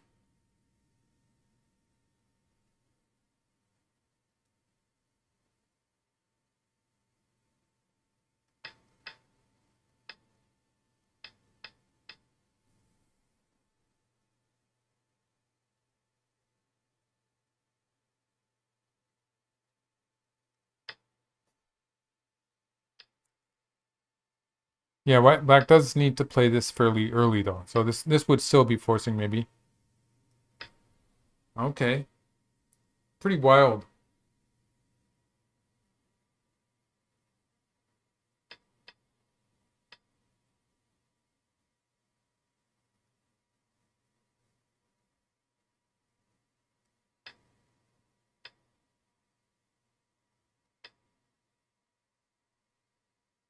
And white's still winning by only one move. Oh no, white's winning by 2 moves now. So white gained a liberty. Means white can curl around here maybe.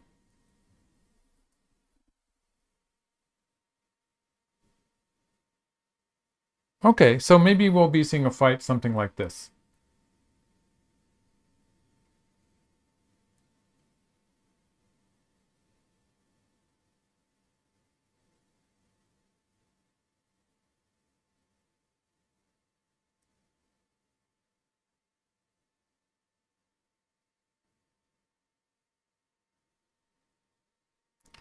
Yeah, so yeah, just to repeat the basics of what I'm trying to say.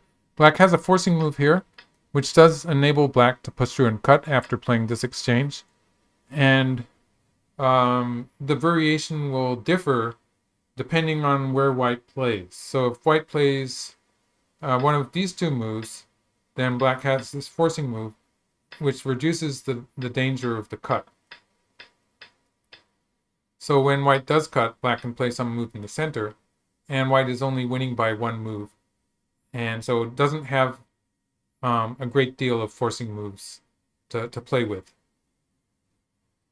So I'm guessing that white's going to be playing a move that takes away black's forcing move at g14.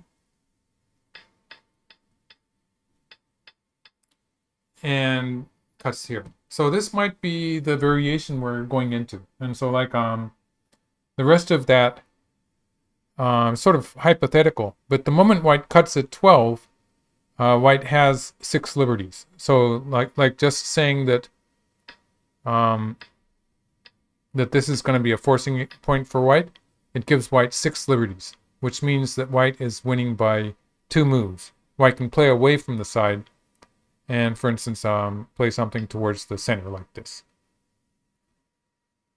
So this is not so bad for white. Something in this, it's the direction of what white's trying to do here.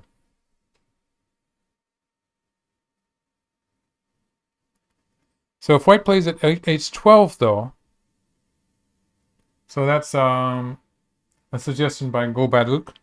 If white plays at h12 here,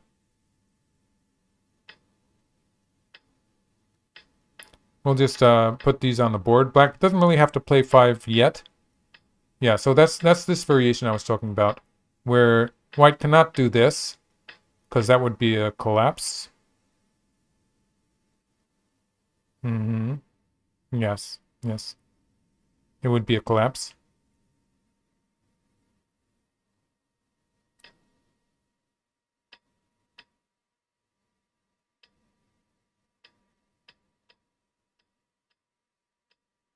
Yeah, just barely, but it's a collapse.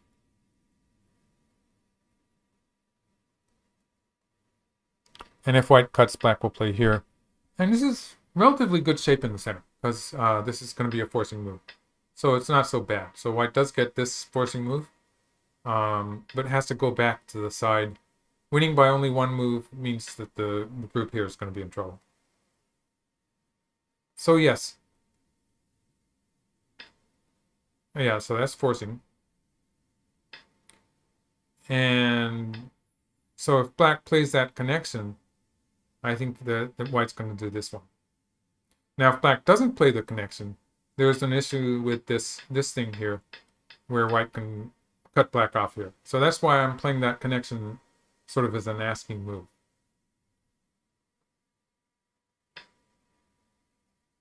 Okay, so this is semi-forcing. It's a borderline move. Playing a hane on top of the 3 white stones would be very powerful.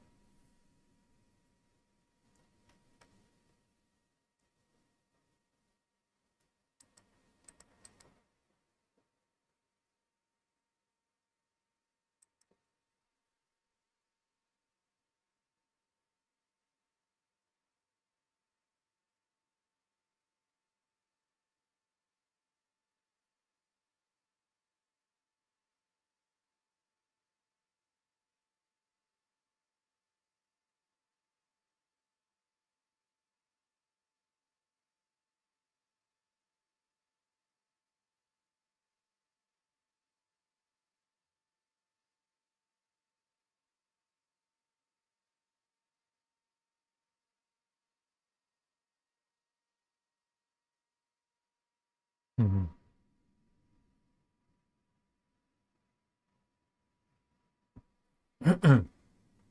Okay, let's see.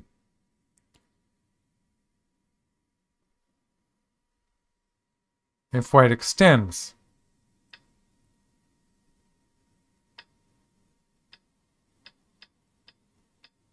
yeah, playing the target here is bad suji. It's better to play here. And so if black plays here, white gets an extra liberty. So that's the difference here. This would actually fill one of white's own liberties in that case. So it's better for black to have this shape in the center. But white only has 2 liberties in this case, and everything would be forcing. So that would be why this would be bad for white. And white would eventually have to add these stones inside. Something like this. So white would be winning by only 1 move. Yeah, well, yeah. Details are a bit sloppy there anyway. So extending here, now if black plays here, if we just look at this immediate area around white 7 and 9, white has 3 liberties, which makes this a two liberty difference. So, for instance, if white does stuff like this, white can still win the semi. Even after black had filled 2 liberties there, white got the extra liberty with 19, wins by 1 move. So white has a lot more options towards the center of the board.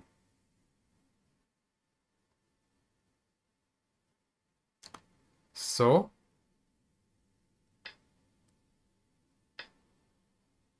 this is obviously, this is what he's reading. And the main line variation, again, is with black filling a liberty at 8 and white cutting here.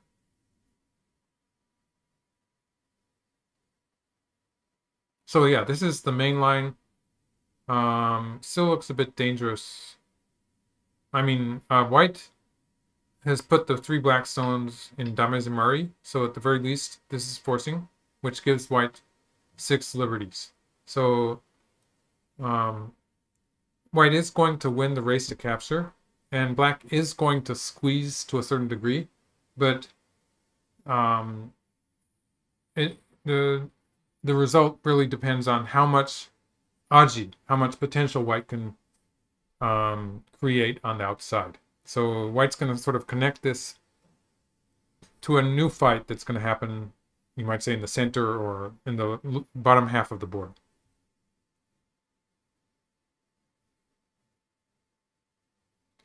even though white is, for instance, winning 2-4, so like if we say it's something like this, white is already winning by one move, allowing a kind of a perfect squeeze like this is probably a no-go for. It's not good for white. So it's probably pretty mandatory for white to be trying to make something, and that's going to be worth the move that it costs. Oh, Leonardo going to bed. Okay, it's going to be middle of the night in some places, so yeah. Come back and watch the video sometime.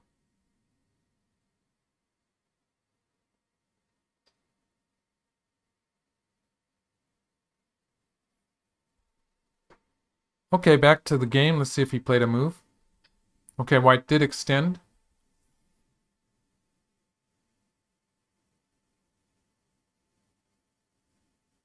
White's taking all the profit on the top. So if black doesn't get anything, okay, so white has more than 30 points on the top side, maybe. Let's go around 30 points. And then for the time being, I'd say about 20 points on the left side. So white has a good 50 points, and black only has the upper left corner. So it all depends on the quality of black's moyo, black's area on the bottom side. And so a lot depends on black successfully surrounding white here. So like I think that, for instance, backing off from the fight with a move like this is probably just not good enough. So like in this case, black's group would still be a bit unstable, and white would be connected out to the center, and the scale of black's area would not be big enough. So I think it's important for black to try to get some kind of a success in the local area.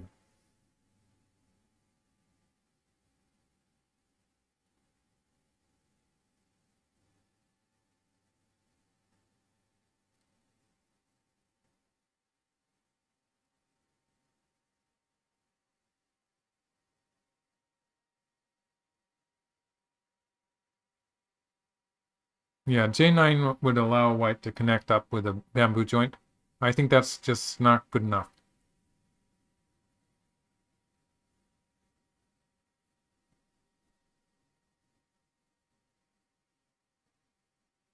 Yeah, I would go for the pushing through and cutting, even though it might end up in a slightly awkward shape.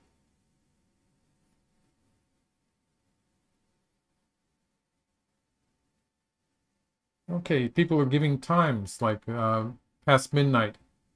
I wonder, that must be in Europe.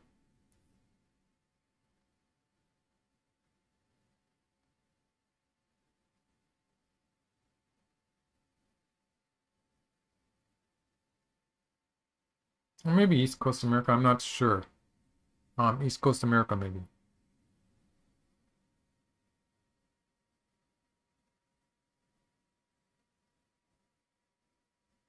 Okay, yeah, great. Bad Goblin set me straight. East Coast US.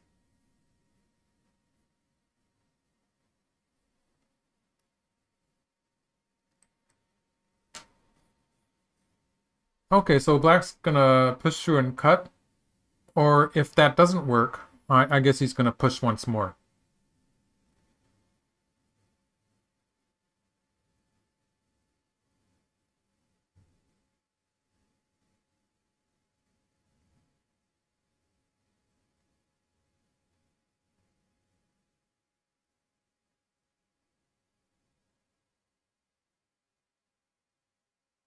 Yes, I guess it's early morning in Europe, so like if it's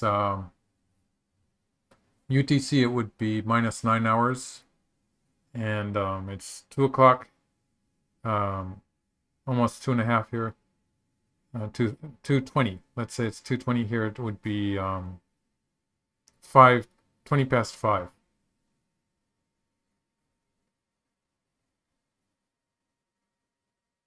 Or later if you go a bit east in Europe.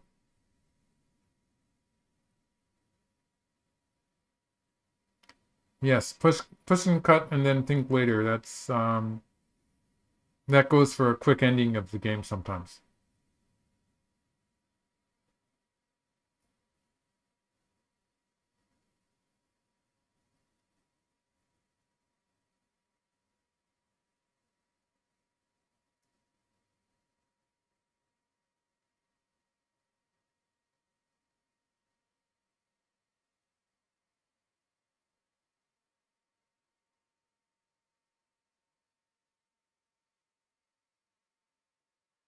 Uh-huh.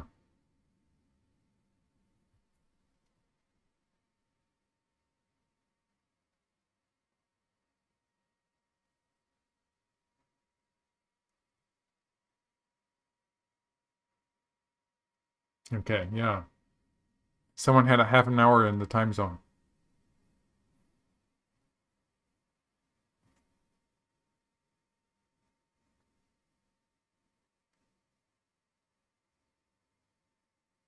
Okay, just a quick look at the other game. It looks like they just played one move in all that time. So yeah. Um, Black jumped on the third line. So there's some meaning in Black just not playing anything locally. So this is yeah, this would just allow White to capture this. Black's leaving some potential for moves like this or like this or a peep. Slight difference in what happens if Black leaves it. A lighter move. So he's leaving various potential for different moves there. Sometimes Black's going to play from this side. A tricky move. It's sort of hard to judge that or explain exactly. There's probably so many various variations. It's hard to tell you exactly what's going on. Black is trying to just survive here. If Black can survive on the side, then White's territory is very much limited. If Black can live here, so like, if we call the upper left area Black territory, White does have to capture at least most of this Black route. So he's trying to dodge around and get a living shape. But in all this fight that we had in today's main game, which is Shin Jinseo versus Xuanhao, like, I think this game must have played at least 30 moves while that one move was happening.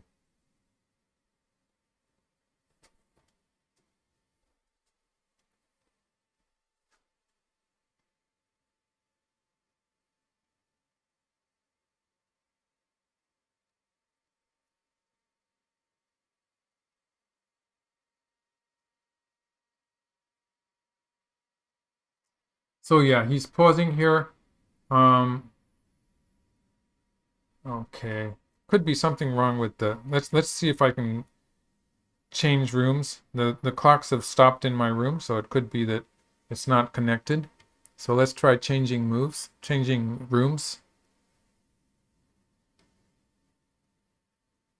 Nope. I guess I'm okay. Okay. But yes, his clock was stopped. So Shin Jinseo has 38 minutes, and Xuanhao has 40 minutes. So they're still about even in time.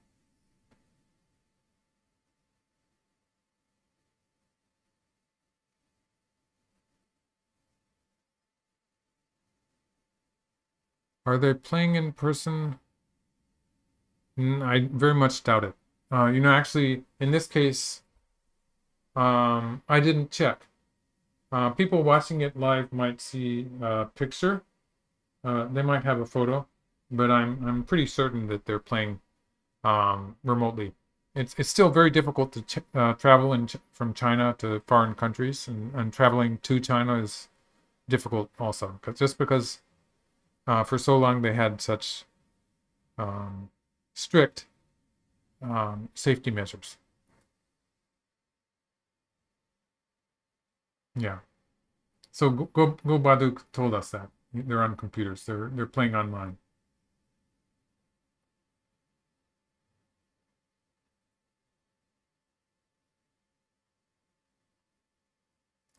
Orban Zalt is saying when I wonder if I'm pronouncing that right, by the way. When can we see your next Go game in a tournament? I am playing in tournaments. There's a couple of tournaments that I'm still alive in. So if I play anything interesting, yeah.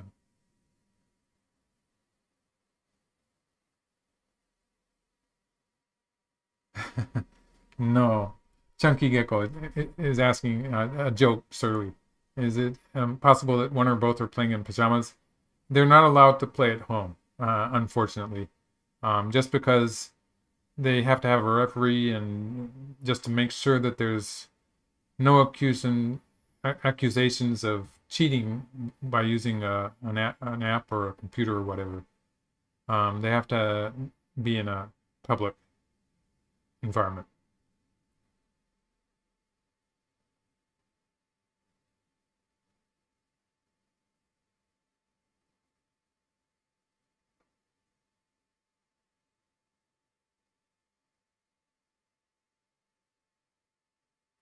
Okay, so related question. Daniel Daniel Lam is asking, how are the anti-cheating measures in Go tournaments? So, and comparing it with chess, seeming in chess they've matured a lot. With Go, most of the domestic tournaments are face-to-face. So, like when you're online like this, actually, the players are supervised by a referee. So there's going to be a referee probably in the same room watching the players, and they are on video. So there's a video following them.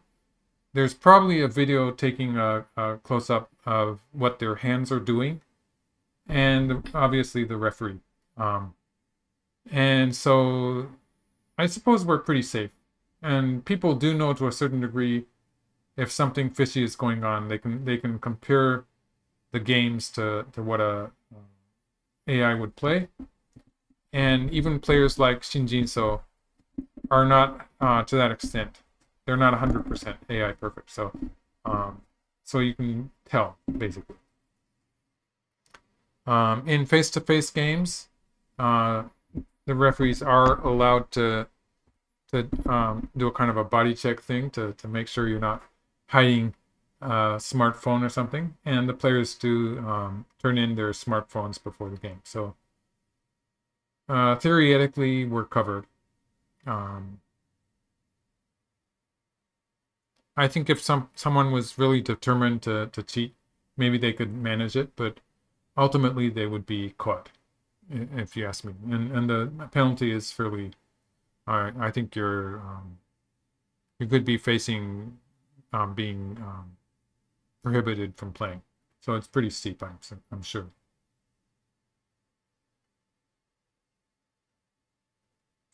Okay. Next time, Black's going to be able to squeeze very strongly. So in this case, if White answers,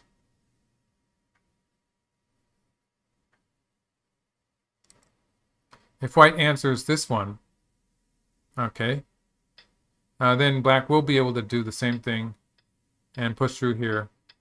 And the difference is that Black can extend here for a few times.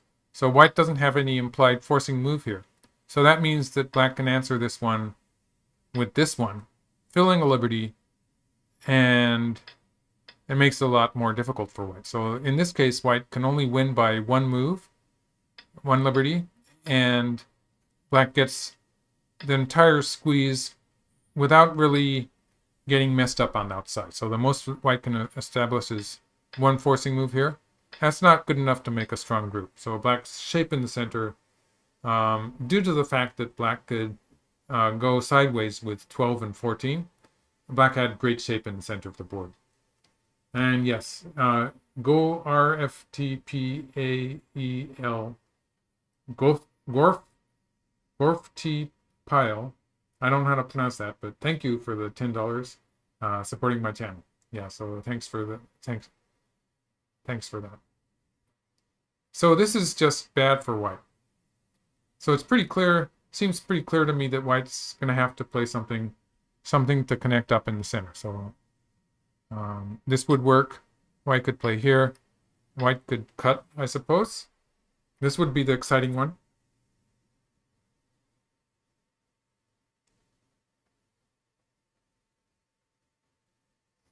Oh, yeah. So, yes, Ryan Smith is asking about the positional balance. Right. And so, if White were to allow that squeeze, this would just be good for Black. I would call this a win for Black. Just the fact that White can't do that. And Like this would be painful. So white would be playing maybe this way. A squeeze like this would just be a win for black. So this white wins the semi by one move. But even if we have something like this where black, for some reason, has to add a move, that would be a win. I'd call this a win for black. So white has about 50 points, but black's area in the lower right half of the board is just so big. And white could erase half of that. Black still has a lot of territory. So this no-go for white. It's no good. So this is a win for black. White has to avoid that. So I think that it's a more complicated situation if white plays something like this. Black gets to play here. There's some real issues with like this kind of move being forcing. I don't know about this. This is sort of tricky for white.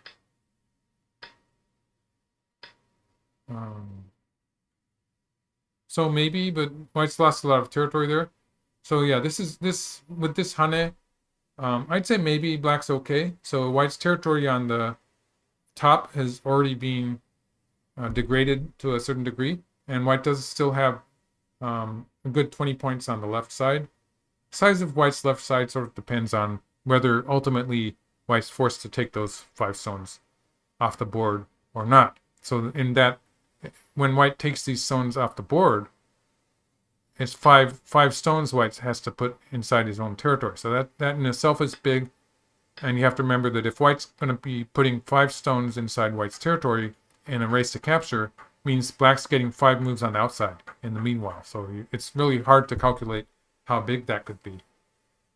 So to that extent, there is some uncertainty about the size of white's territory.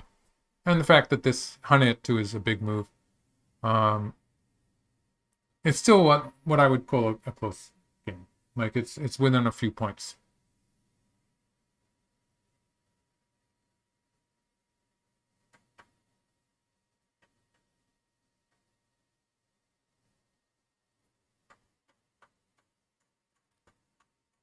They'll 15 group.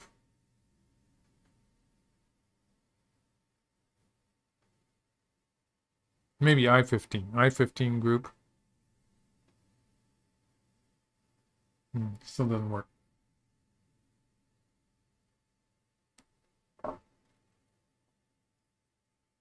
Okay, let's see what the game looks like. After all this fighting, it still has the... Okay, 6 points. That's more than I would expect. So James Sedgwick is giving us the fine art score, saying white is winning by 6 points.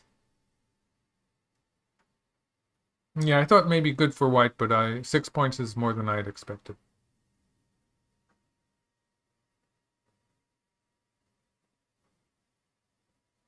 And okay, 13. You know, white could, yeah, so like the other option for white is cutting here, where it would get a bit wild. This would be a bit wild. It's probably a dangerous move for white to be trying though. Yeah, but these guys do like the dangerous variations. Okay, white extended. So that's the variation where black's going to squeeze. Okay, suddenly I feel a bit better for black. Let's see how that works. So yeah, let's just go into that variation again. So I'm going to start with this move.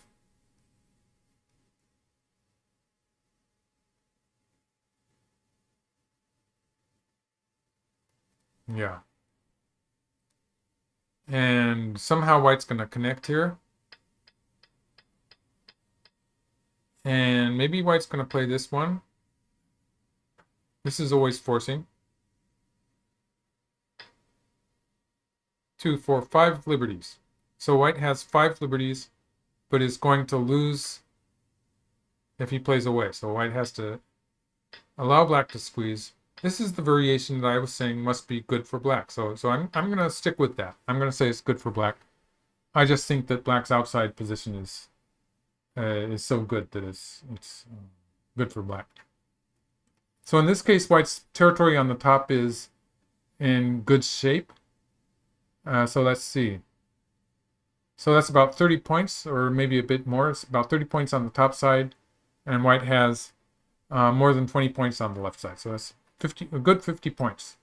But yeah, black has 10 points in the upper left corner, some territory in the lower left corner also, and this whole area on the bottom. It looks so good. Okay, James Sedgwick says that fine art likes this for white too. But yeah, I like it for black. So I'm sure that fine art was correct, but maybe it's a bit more difficult in human follow-up, in the follow-up anyway, for human players. I'd say that this is not bad for black. I like it for black. But of course, AIs are really good at reducing these areas. Like someone was saying before. The Great Wall of Korea. It's black who made the wall, so it's Shin Jinseo who made the wall. Oh yeah, so it is Korea, obviously. Yeah, sorry about that. So it's the Great Wall of Korea.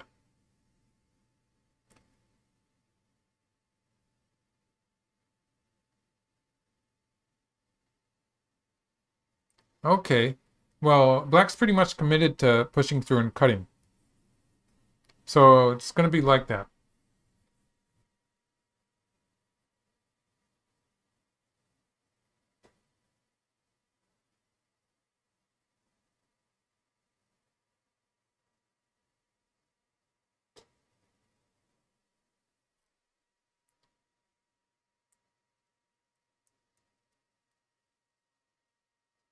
Okay, Chunky Gecko is asking about fine art. Is it the latest AI? Fine art has been around for a while. Maybe not quite as long as Katago, I'm not sure. But it's another one of those AIs that was, I think it started with the AlphaGo weights. But it's the one of the strongest, one of the most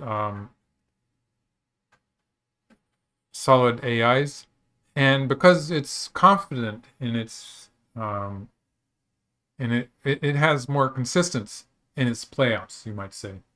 So it tends to give higher percentages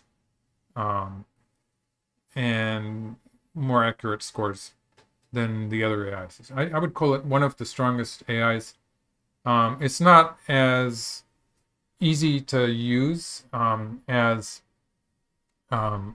programs like Katago or, of course, Lila that you can actually install into your own computer. So the users don't have as much control over it because you're using it on a Go server, and so the amount of control one has over the diagrams and stuff like that is relatively limited.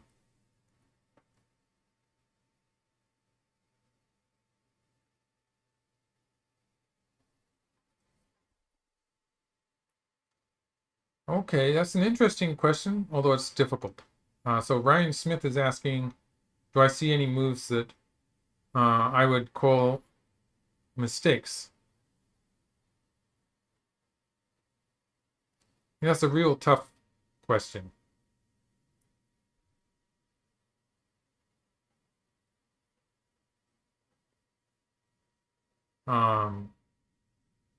It's such a razor sharp, complicated fight that I probably shouldn't call anything mistakes. And fine art is not open source. Like the only open source one, I guess some of them are, yeah.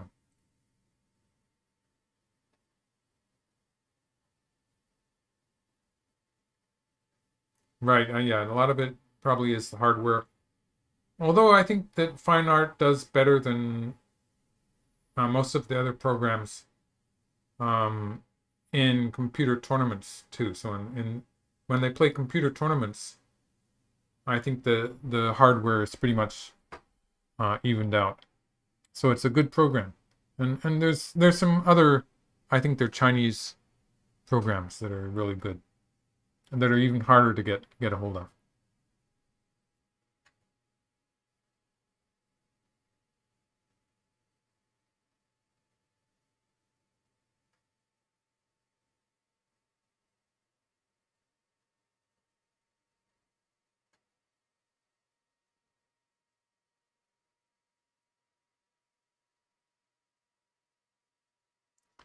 Okay, so the clock I see here, it has Shin Jinseo at 20 minutes, and Xuanhao has 33 minutes, so he has a slight advantage in time.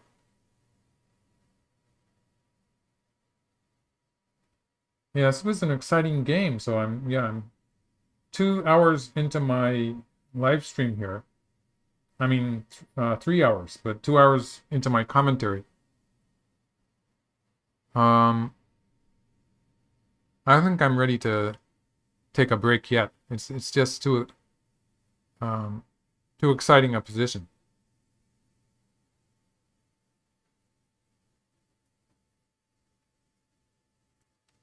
Okay, open source programs. Go Baduk is listing open source programs for us. So he says Katago, Lila Zero, and Minigo. And of course, yes, that's true, I believe. And then there's the fact that AlphaGo sort of open sourced all of that information from their program, the networks, and that's where people started off most of the time, I believe. So people are giving us some pretty big wins for white. Like Daniel Lam is saying that after more playouts, the Katago result was 6.4 for white and 81%. And it's interesting, it was 7.2 before that, and 79.6%. So the winning percentage went up, but the number of points went down after playouts. So that makes sense, because the more playouts, the more certain of a win the computer becomes. But it can adjust the score, so it adjusted the score down a bit.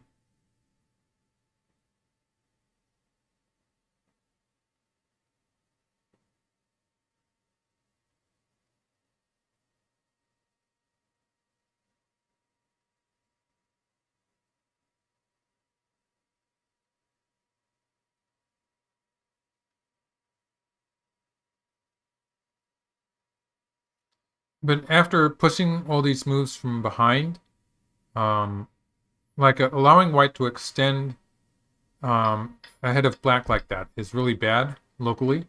So black was already, I was wondering what he was taking so much time with, because he was already committed to play this. So I think the timing of that connection there, so at some point, black has to connect here. And so the timing of this move is probably one of the things he was spending time on. So he can play it now, for instance, but if he doesn't play it, he does have to deal with the fact that this would be a collapse for black. So at some point he has to find a time to play this move, and it's probably too late. Yeah, so this would just be too late. Black's losing already. Losing by one move difference. So this is maybe his last chance to connect there. Unless he finds, like if he plays something other than this move. Right, it's like playing here, it doesn't seem to work. It seems to be bad.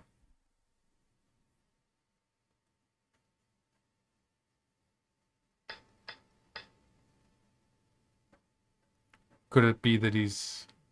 Yeah, this just seems bad though. White is winning the race to capture. So allowing all this kind of stuff to happen does seem a bit painful.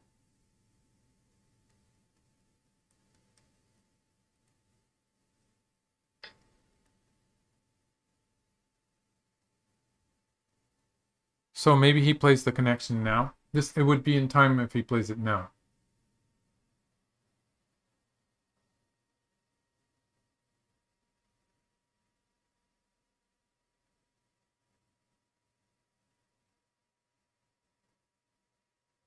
Right, yes. So Go Baduk is saying there was a problem with the squeeze before, but the pushes might have made the squeeze work. So the variation that Go Baduk is talking about is this one. I don't know about that. Let's just have white play here. So it's this one where if white plays here and black and white has a forcing move here, then this is a collapse for black. So white captures these black stones. And so that's obviously black is going to have to try to find different moves with 7 or 9. But this is the issue that black had before black played all those pushes towards the top side. So what those pushes did is they enabled black to ignore this move. Because when white pushes through here, black can extend a couple of times and be okay. So it's all those pushes that black played on what looks from the top side, that's the 7th line that black pushed on. They made this kind of variation possible. So that's how they're making the squeeze work for black.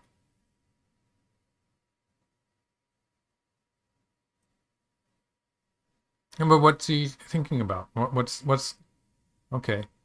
Shin Jinseo has 14 minutes, and he's not playing. Seems he has to play the connection on the left here at this point.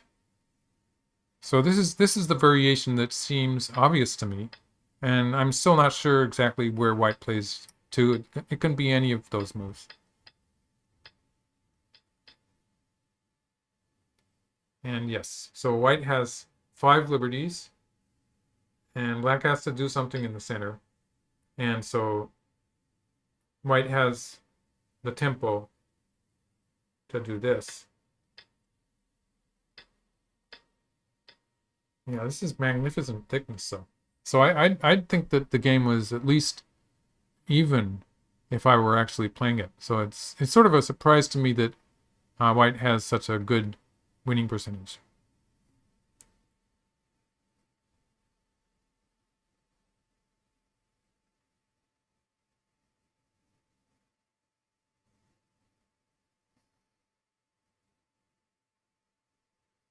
Okay.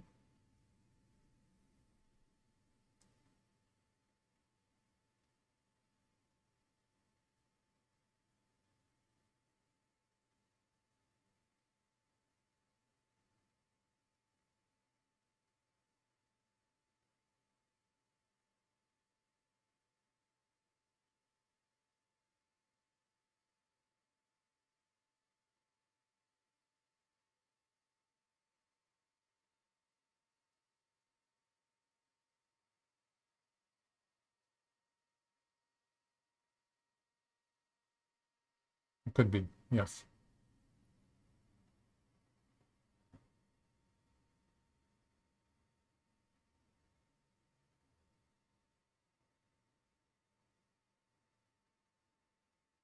Yes, yes. The other variation would be I8.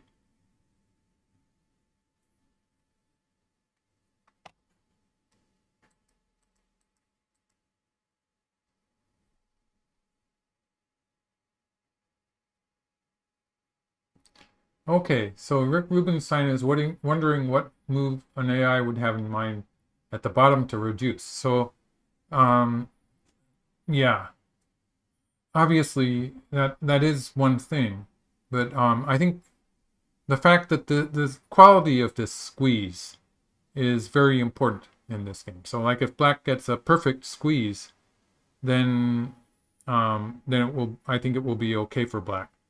Whereas if white gets to make some weakness in the squeeze, so let's get back into that variation. If white manages to create a kind of a crack in the wall,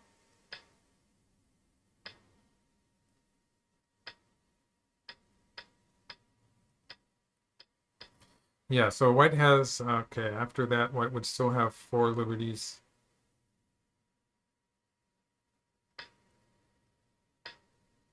So yeah, so like if it's sort of awkward like this,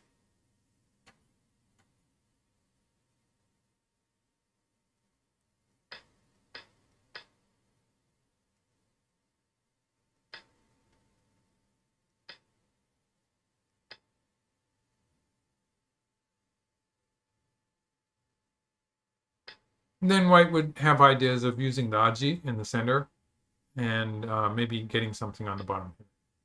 So that would be a real possibility. So I think it has to start with a cut here and something directly related to this squeeze that black is trying to do.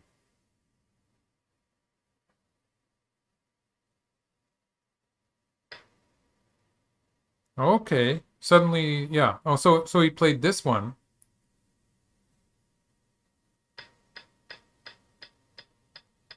Yeah, I didn't like that shape. That's why I didn't like it.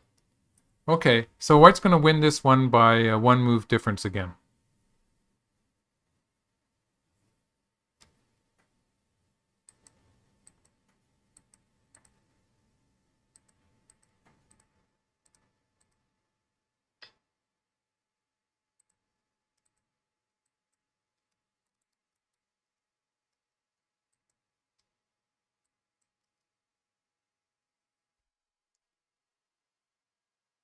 Yeah, so white's winning by one move. And the question is how black is going to make the lower right area.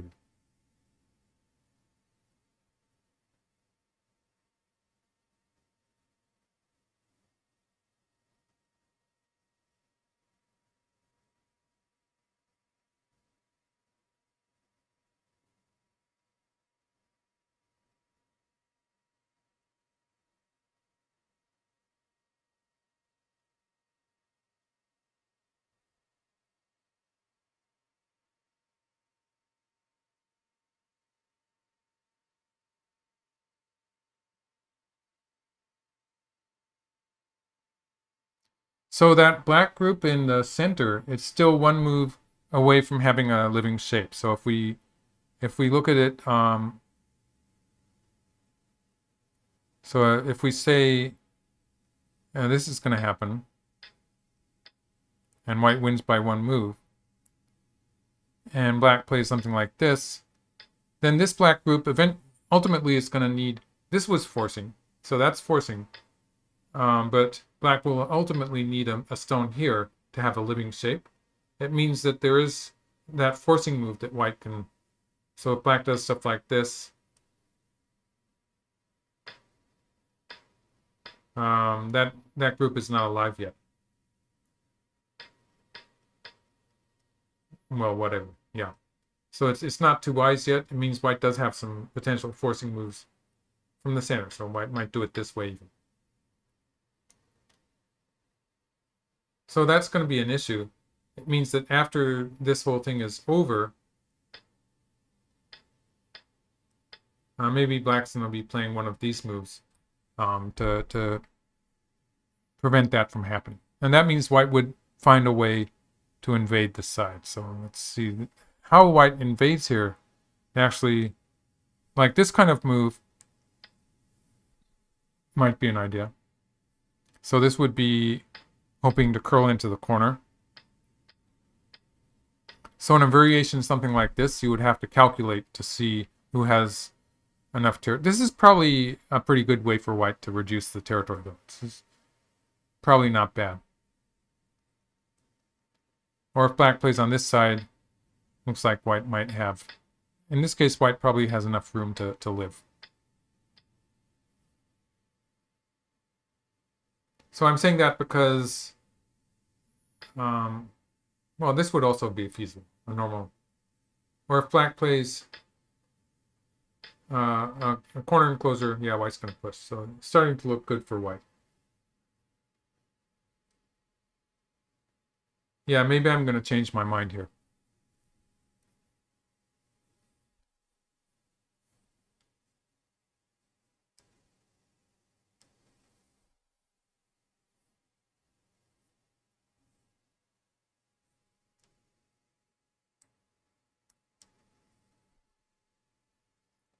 Yes, so Cyphers is talking about the size of the wall. Black does have this huge wall, but white has territory. White has something like probably more than 50 points of territory.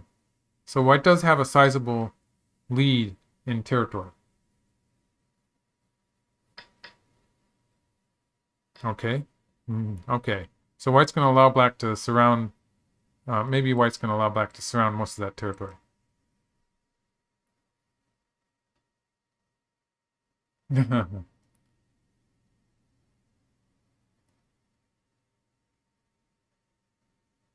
The other game is probably not moving very quickly. White just pushed from above. Okay, so what is this? Is threatening a ko again.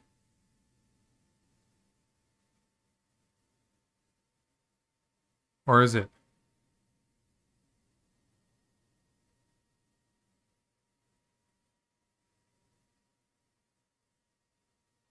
It's a weird move. Asking White can cut on the fourth line, and looks like White's still winning.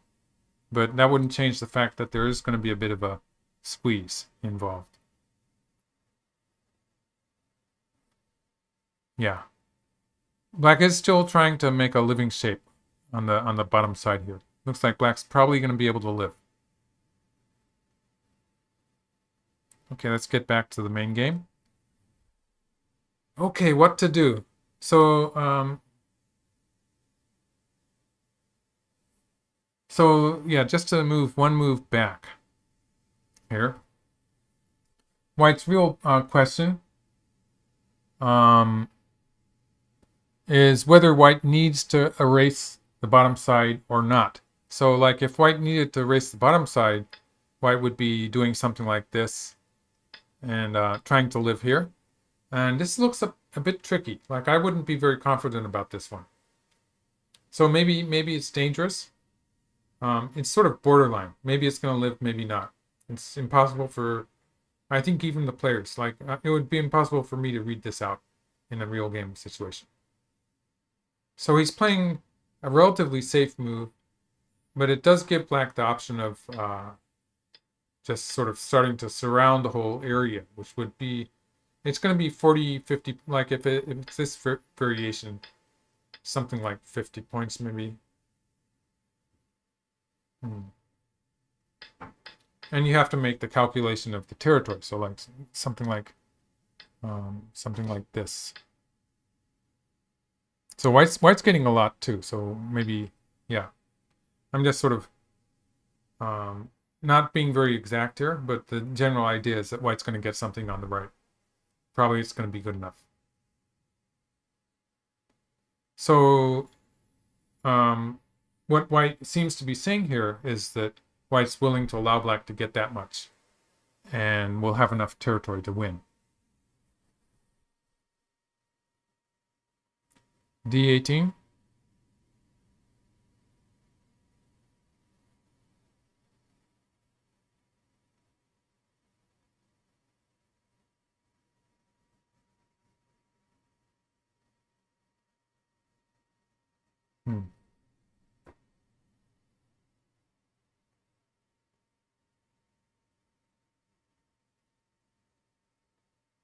Right, yeah, KJ is not doing as well as he did before.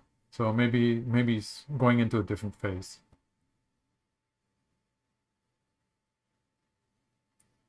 D2. D2 is endgame move.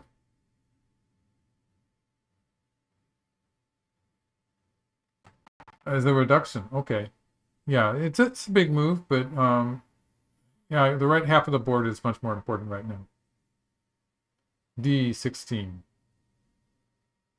D16 doesn't accomplish very much, so like it doesn't create a real threat.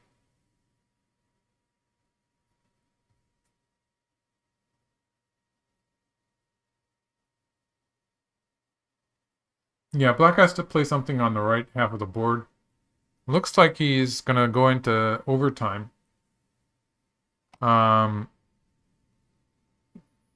So yeah, so if Black could play something like this or like this and kill the whole thing, he would be happy. But it's not very likely. I sort of doubt that Black could accomplish that. So if Black plays here, it doesn't seem to fit the board position. But you know, computers will play this move in almost any board position, but it doesn't really seem to fit this one. So like I'm sort of leaning towards this side. But if this is not good enough, Black's going to try something a bit more active or aggressive. Yeah, this board is the coordinates on this board are a bit different than they would usually be, so that could be confusing for some people.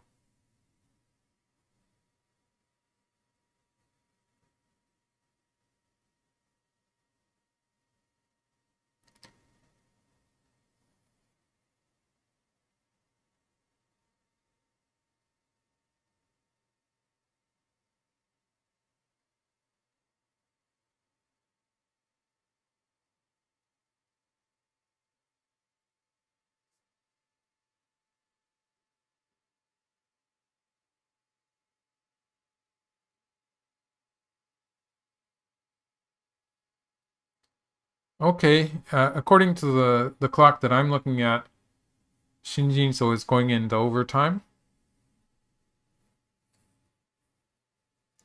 and Li Xuanhao still has about half an hour left.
Okay. Um, there was a question about the clocks, but we are about 3.5 hours into the game, and they started out. Let's see, they started out with 2.5 hours each. So that is strange, isn't it?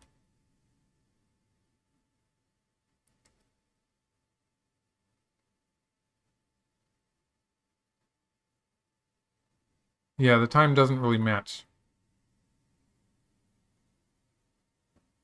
Yeah, so maybe he still has plenty of time. And it's just the clock here that is wrong. That could be it.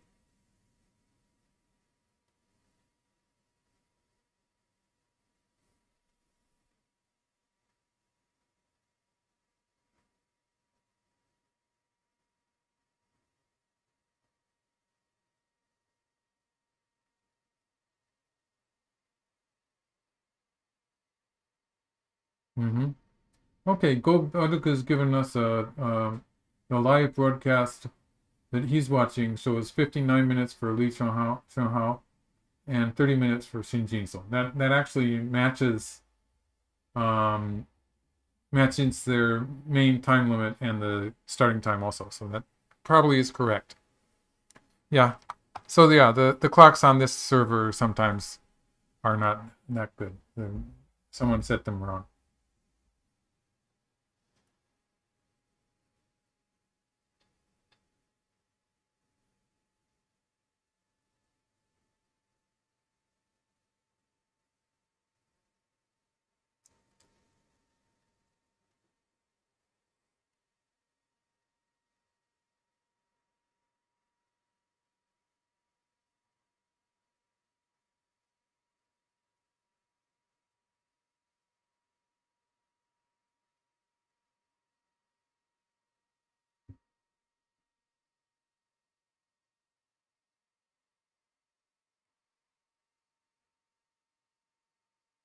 Okay, yeah, sorry.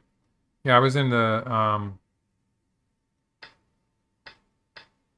okay, so black answered once here.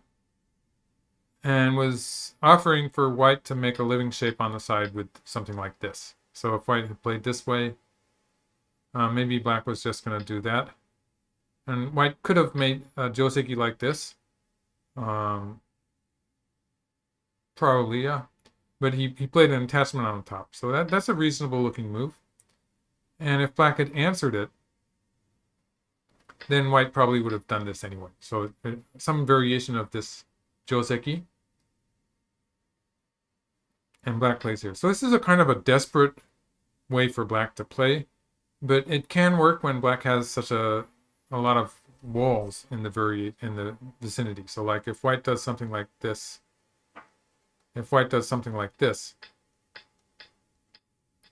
and tries to save everything, it could be a bit dangerous for white. So this is kind of the general idea of what black is trying to do here. If white answers on this side, maybe black's just going to play the honey here. So there's still some potential that this could turn into a close game. Or if black plays something like this, then it's that becomes less likely. I think it's probably better idea for black to be surrounding the territory and then seeing what happens on the right side of the board. Okay.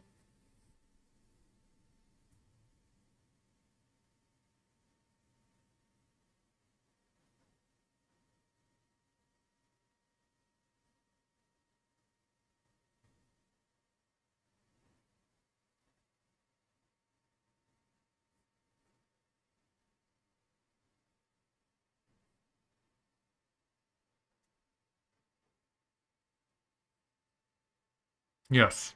Yeah, black is trying to start a fight. Black is trying to attack very actively here.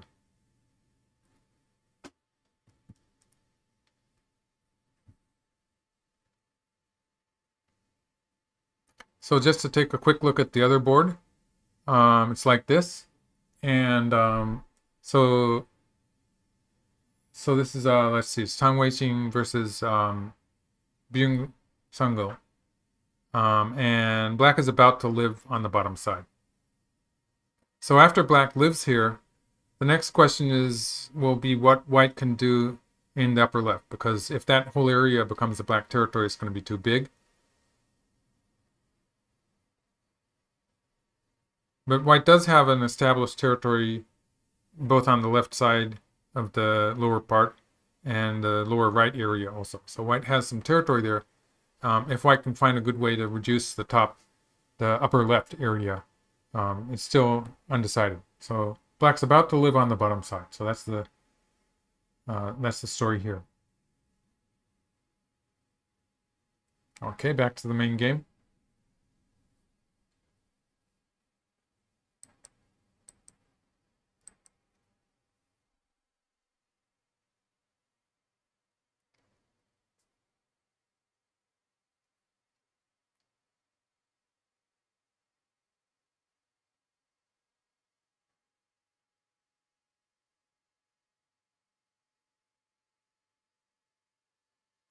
All right, P4 is looking lonely. That's the black stone in the upper right corner. Cyphus mentioned that. But yes, P4 is lonely, but it's pretty irrelevant. If black can win the fight on the right, in the lower right area, then it doesn't matter. Not so much. And yes, I think that black is behind, and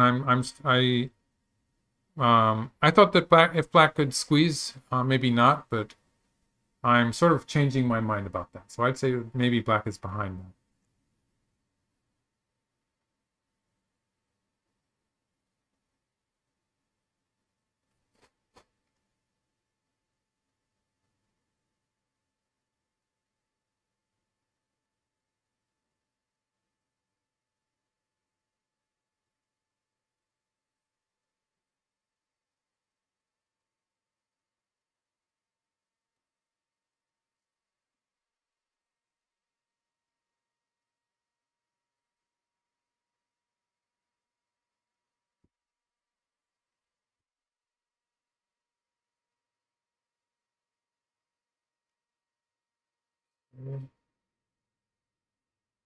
Right.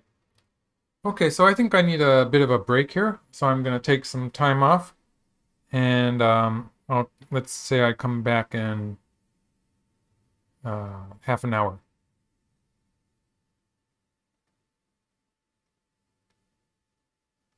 So I'll set a clock and I'll be back. I need a little rest, maybe a snack to get me ready for the.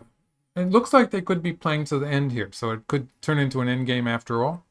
I'll be back in half an hour to finish my commentary. So thanks for staying here, and I'll be right back. Well, I'll be back in half an hour. So let's see. I'll uh, bring up the.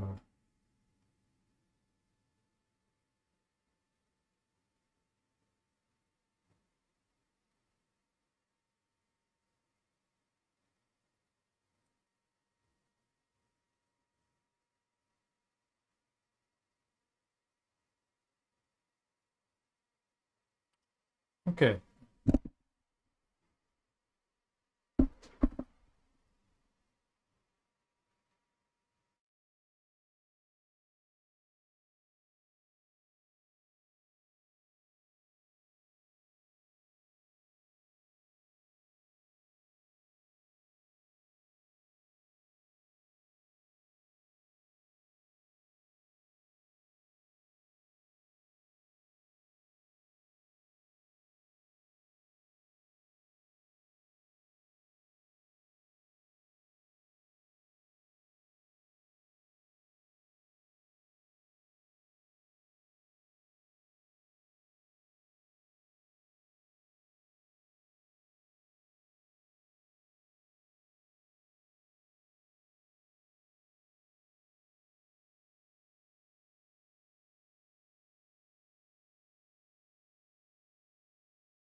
Okay, I'm back. This is Michael Redmond. Continue my commentary here.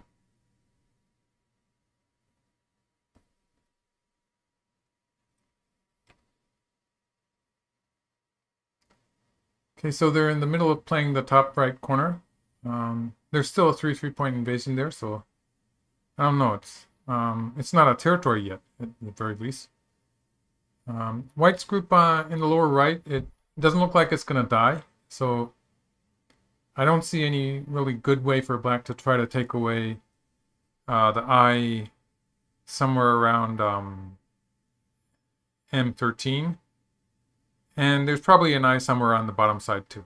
So there's the idea of black playing a peep or playing something from the left, like for instance, something like this, in an attempt to squeeze white. Might be able to get away with a peep, although there's a forcing move from the center. Looks like maybe it's going to be okay. So yeah, for instance, something like this would be one way, but it's going to be pretty easy for white to make one eye in that area. And as far as the eye here, like it looks like white has a kind of an eye in this area. If black tries stuff like this, it's just not going to work. It's an overlay, so it's not working. And the corner's not strong enough for that to happen. So it's endgame, basically. It's an endgame with some squeezing of white's groups of potential. Black's group in the upper right, if black plays here, it's still not forcing, because white can play like this and connect underneath. So that's not a forcing move. So black's corner is still a bit weak. It's not a territory yet. But looks like we're getting into an endgame. And I think it still does look like white's ahead. So I decided that it looks like white's winning as far as territory is concerned.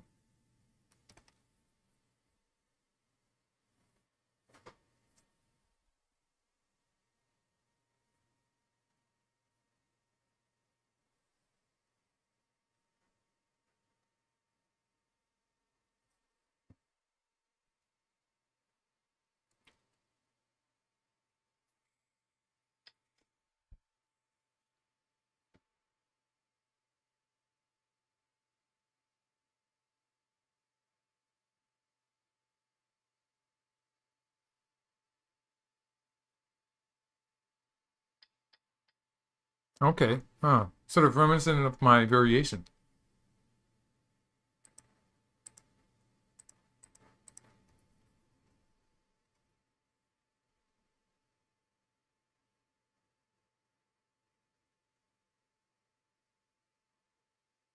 Yes, so white actually has various places where white can try to make an eye. So there's, let's see, there's an eye. For instance, there is an eye here. This is one eye.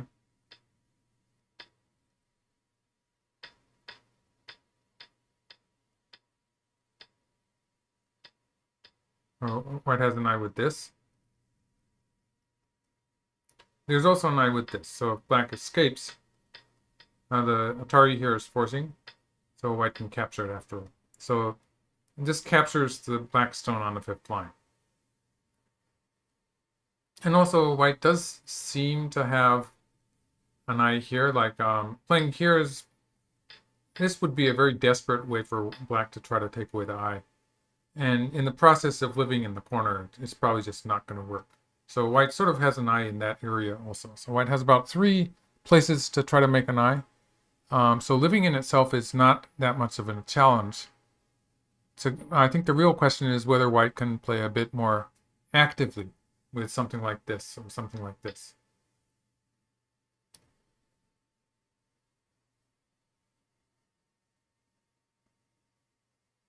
Chunky Gecko is asking, is memorization or reading more important? And reading is definitely more important.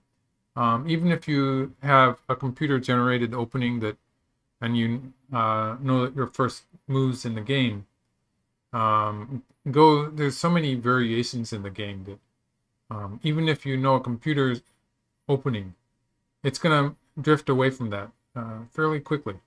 So yeah, you need to be able to read accurately in order to win the game.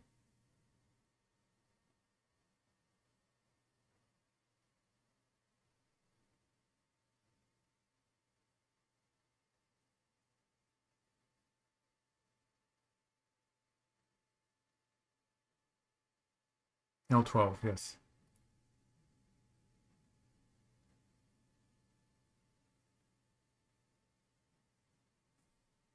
Back to the game then.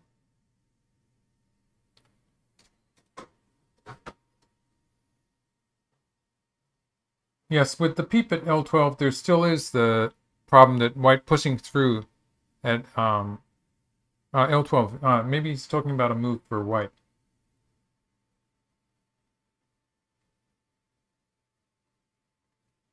Mm-hmm.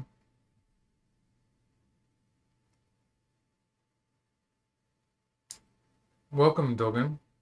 Welcome to the live stream. Okay, covering here. That's for one thing, it's sort of an attack on the corner. So, for instance,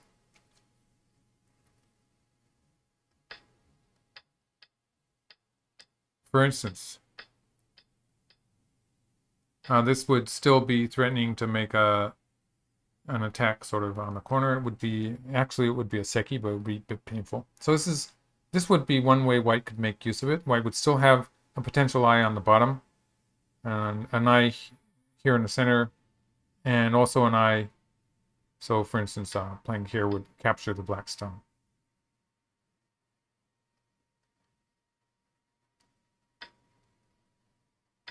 So I think he's just trying to set up this move.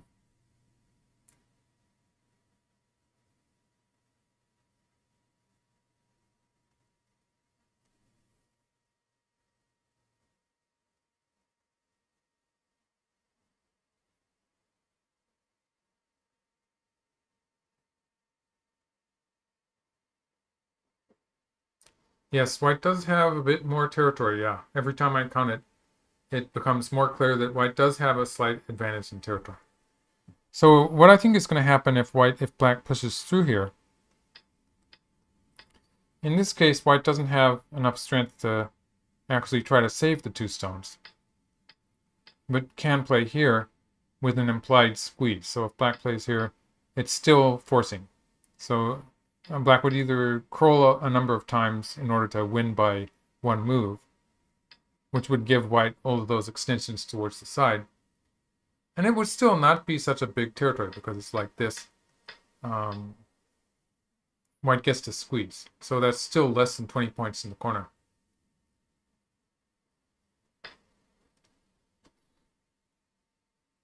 So there is that variation.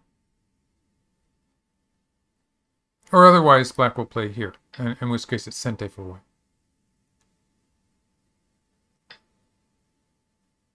So yeah. So if black pushes through and cuts, I think this is the idea. Otherwise, if black plays something down like playing down here, white can play here and get into the side. So that's the plan here. Or if black plays on the other side, looks like white can play these forcing moves.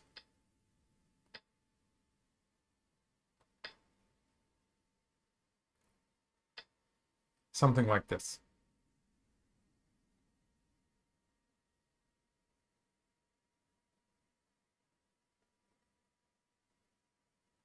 So it's a part of the process of making two eyes and reducing black's territory at the same time.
Yes, W Zhang. I think white is better at territory.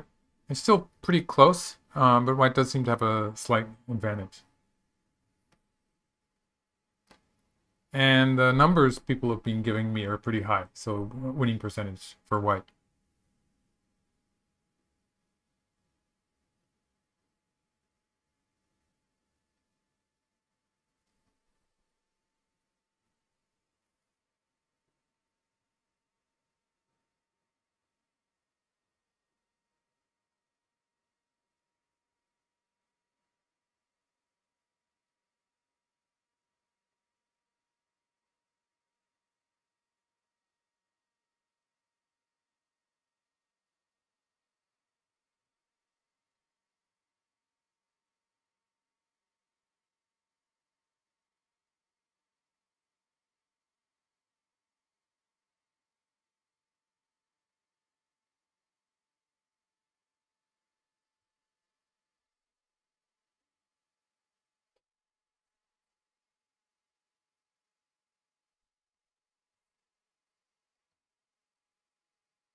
So just to show you a quick view of the other game, the other semifinal, it's like this. So black has lived. Looks like black has lived on the lower side. So it's this black group on the lower side is alive, and corner, of course, is the white territory. And black has just cut here to create some maji, and there is some maji in the center here, in between the two white areas. So like black can try stuff like this maybe, and there is some potential to reduce white's center. On the whole, it looks pretty promising for black. Black also has this kick to attack white on the top, and a huge area on the upper right. So if this, all black has to do really to win the game is to make sure nothing bad happens to that territory in the upper right, which is already pretty safe. So let's see, this game, let's check who the players are.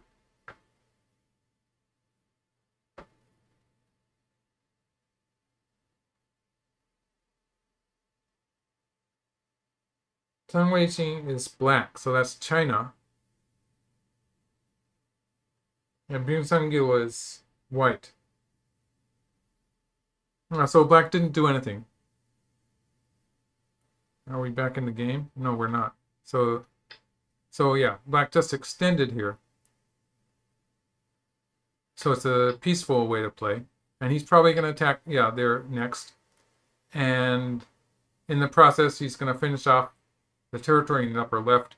Looks like it's going to be a win for black. So this is the other game, which was not my main game today. Looks like China, Tang Weixing is gonna win this one.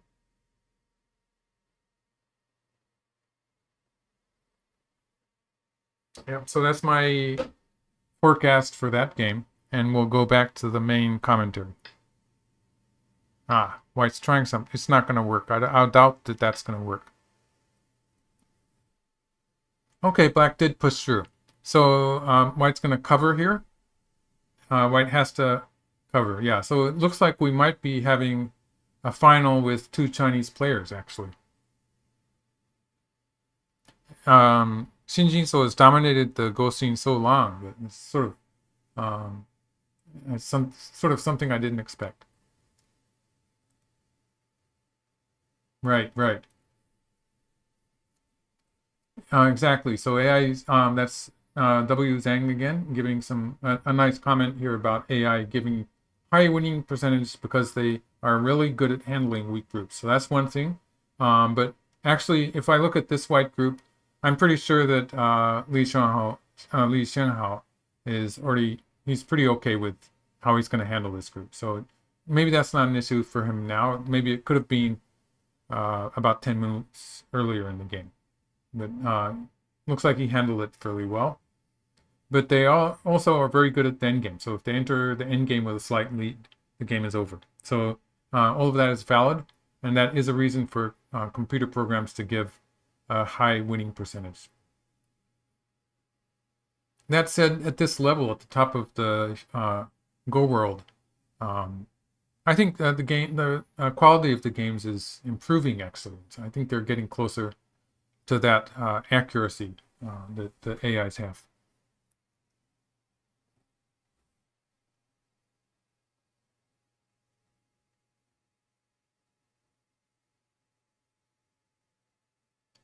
Right, exactly. Benkyo Baduk is here to ask a question. Do I have any ideas of how Japan can catch up, or what's holding Japan back the most? Number of Go learners might be one reason. Exactly. So I think the supremacy of Japan up to several decades ago, and then the decline of Japan in more recent times is, to a great degree, it does have to do with the number of Go players. So it's a smaller number of Go players, and it doesn't pay as well as it used to. So, like in the old days, you might say, in times before, you had some of the greatest minds would choose Go instead of, for instance, being a lawyer. Like nowadays, there are other professionals. There was a time where the amount of money you could get out of it, if you were successful, that is, it would be similar. It would be comparative. Whereas, well, not comparative. It would be comparable. It would be like I'm sure lawyers get more, but there was a considerable amount of money going into Go with, just because it was so popular, and it's not so true anymore. So I think that does make a difference to people choosing their courses in life. So it's probably pretty important.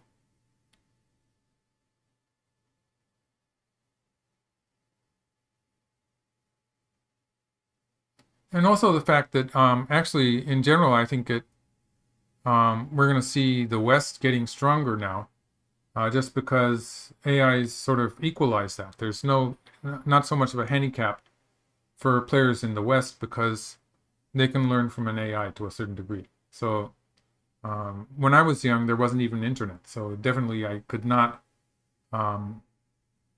study the same way as young people can now.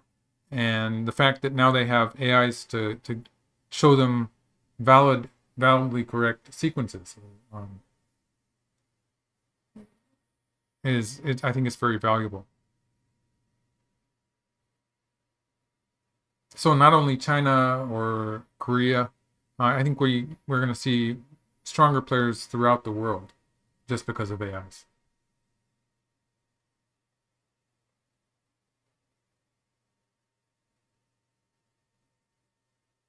Okay, so White's thinking here. Yeah, the time is completely askew here. So I don't know how much time they have left. Let's see what it says.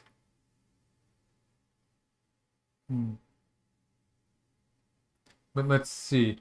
It's let's see. They're 4.5 hours into the game, and Li Xuanhao was about half an hour ahead of Shin Jinseo the last time I saw a time. And so I wouldn't be surprised if Shin Jinseo is in overtime now or pretty soon.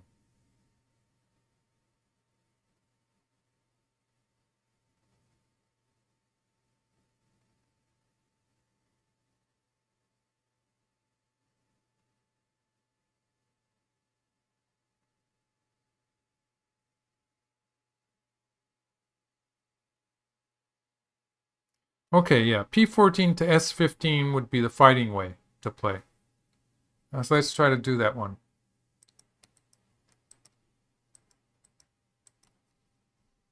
Okay, so I was gonna say that White would just do this. Playing down here, it could be sort of similar, but you see, yeah, not quite. So if Black plays here,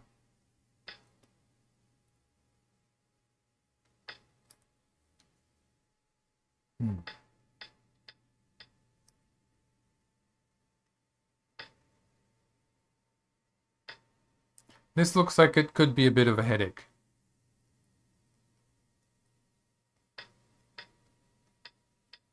This would be threatening R17, so if White plays here, Black can play here. And that's going to be Oh, maybe not.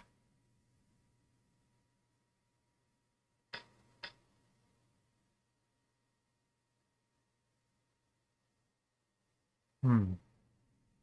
Okay. Yeah. So if black plays here, this is still a bit troublesome.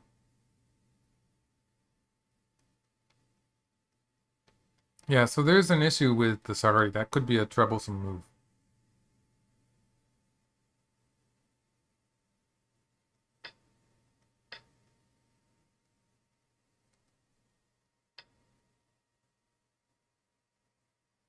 Hmm.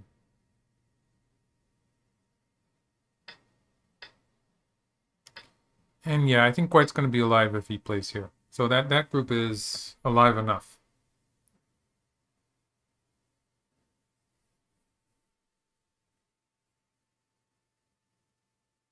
Right.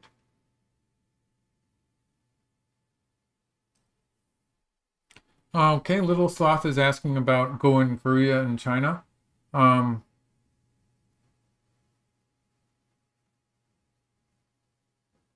I wouldn't be surprised if Go is sort of in a decline in Korea also. Um, there is still a lot of prestige attached to Go in China. Yeah, I don't know enough about the details of Go in those countries to be confident though.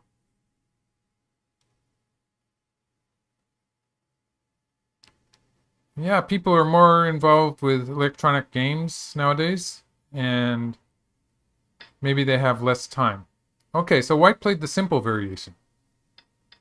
Maybe it signifies that White thinks he's ahead.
Okay, so White's pretty much alive.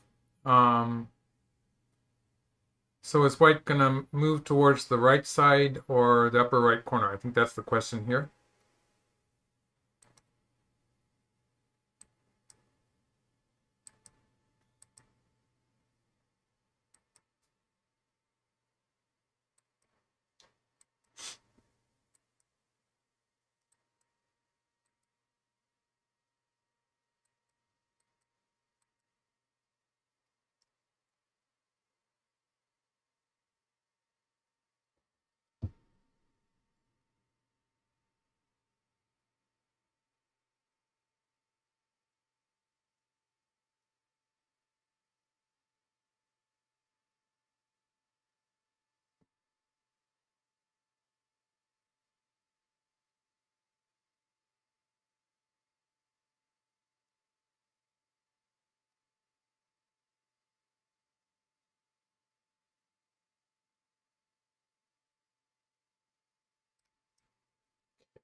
Mm-hmm.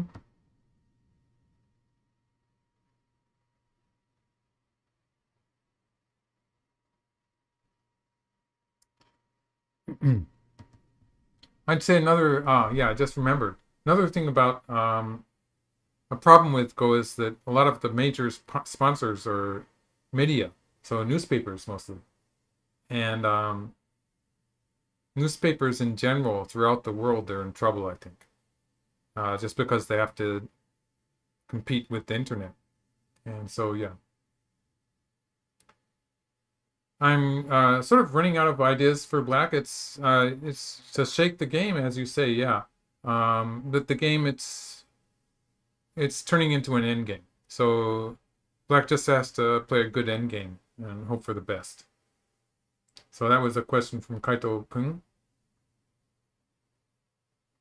Okay.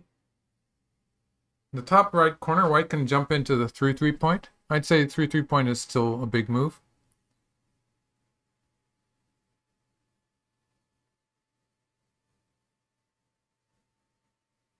All of the major Japanese newspapers sponsored Go. So that was Cyphus asking about that.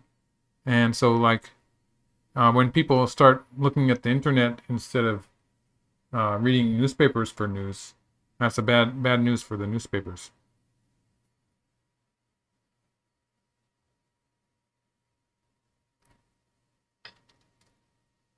Okay, that was a very cautious move.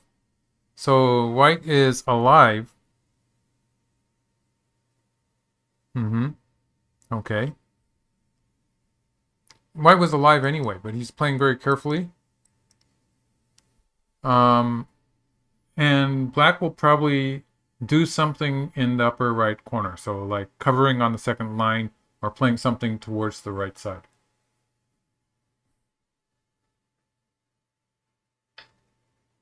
No, it's forcing.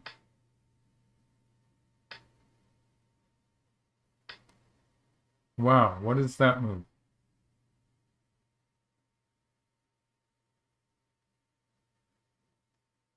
I don't think that's even forcing. Is it big? Maybe it's territorially big.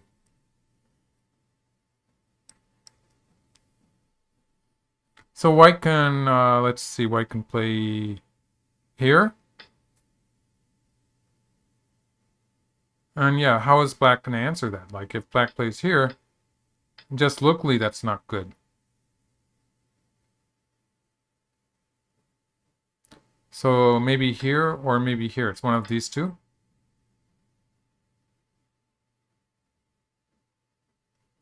Maybe this way. And black needs another move to justify this, so like something like this. There's no way this white group is going to die. So it's alive already. This is pretty big. This is a big move, I think. So yes, it would be something like this. Taking away the whole corner.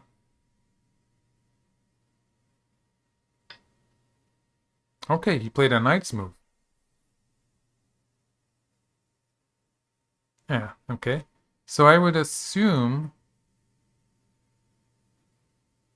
he is going to pull back here.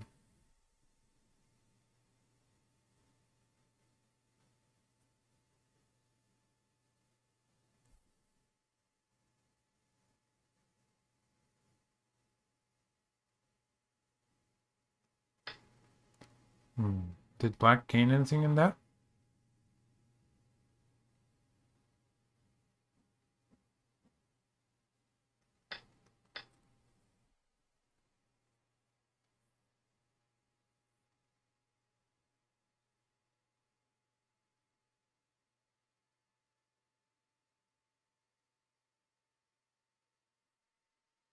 Maybe this is the plan.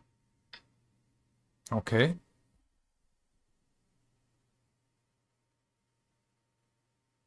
Uh-huh.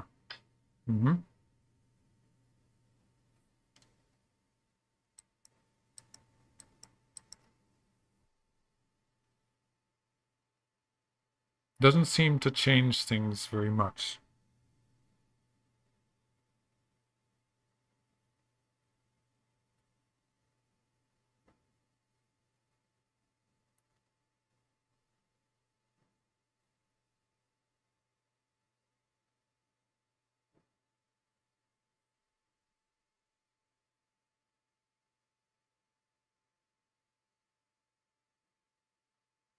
Okay, J12. Yeah, I think we're seeing that variation, right? Pretty much. J12 is forcing, but it's not going to capture the black rook.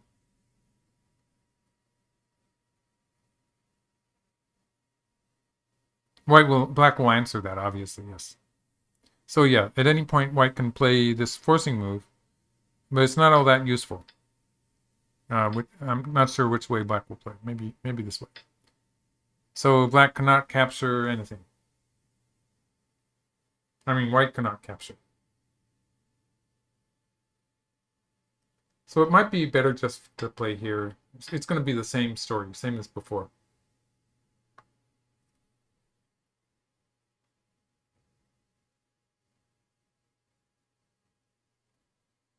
Beef you curry.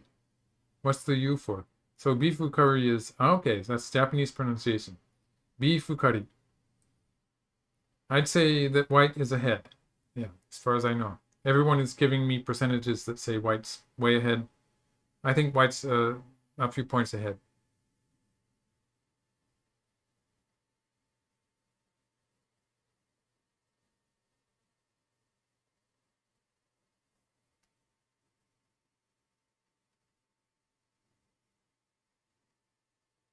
Yes. Okay, W Zhang is asking about the 3-3 point in the upper right. If black plays O2 to block, white can still play R4, R4, R5, maybe.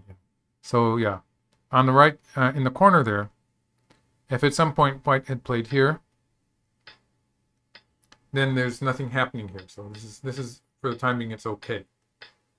No problem. So that's why the 3-3 point actually worked. But white added a stone to the white group instead. Okay. I guess it's okay. All right.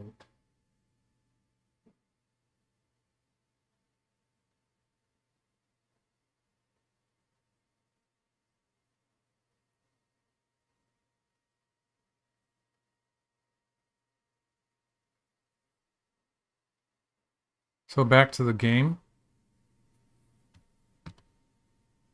Okay. So yeah, white extended on the second line.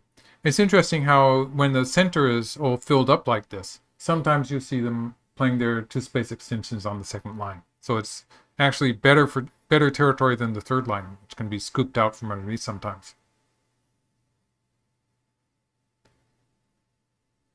So it turns out black does have, wow, yeah. It's trying to make trouble for white.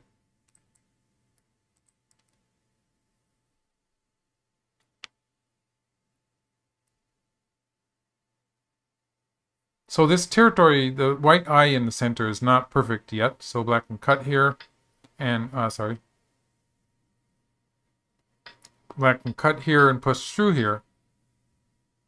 Oh yeah, so that's the trick. So like this and then here. Yeah, so it does work. But white will then force with this. It's probably not much of a difference. So white's all connected up. And it's not a big issue. It's just something like 10 points. The black territory in the center and the white territory that disappeared. So it's a bit more than 10 points, actually. So it's a pretty big move. But defending against it is not going to be forcing for white. So like white could play here and here. White defends, but there's no aggressive follow-up for white after that.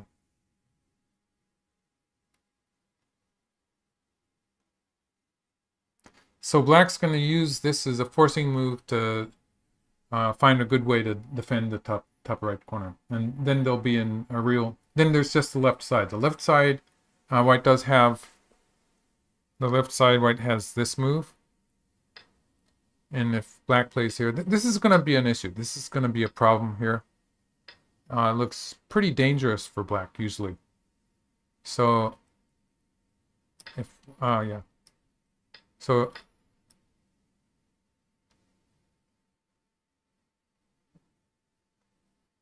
And so if black plays here, white would like to be, oh yeah, maybe white can do it. White can play here. And this would be a potential ko. So if black plays here and here, white can crawl here. So that captures. And if black plays something like this, it would be this, well, maybe this ko.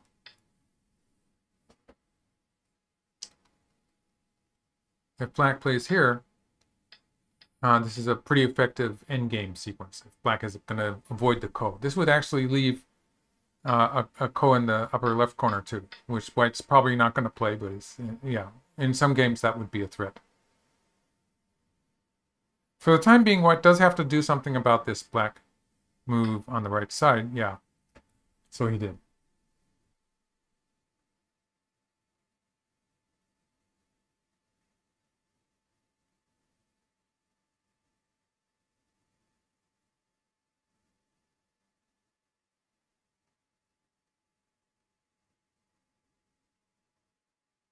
Yes, so people reacting to my comment about playing on the second line sometimes being more territory than the third line.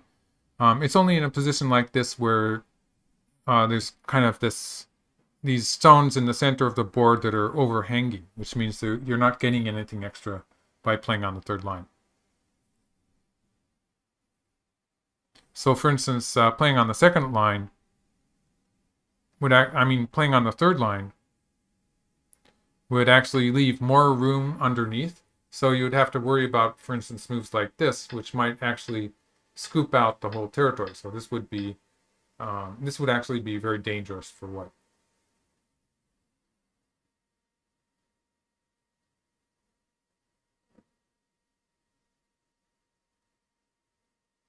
And so yeah, otherwise if white plays on this side, black would actually be getting further into the side that way, and white would probably be losing some territory.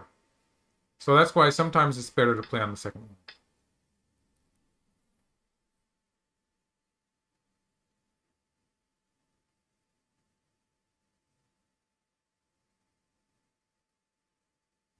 The Ing Cup final, that might be next on the schedule. I don't really remember. I think it might be somewhere at the end of the year.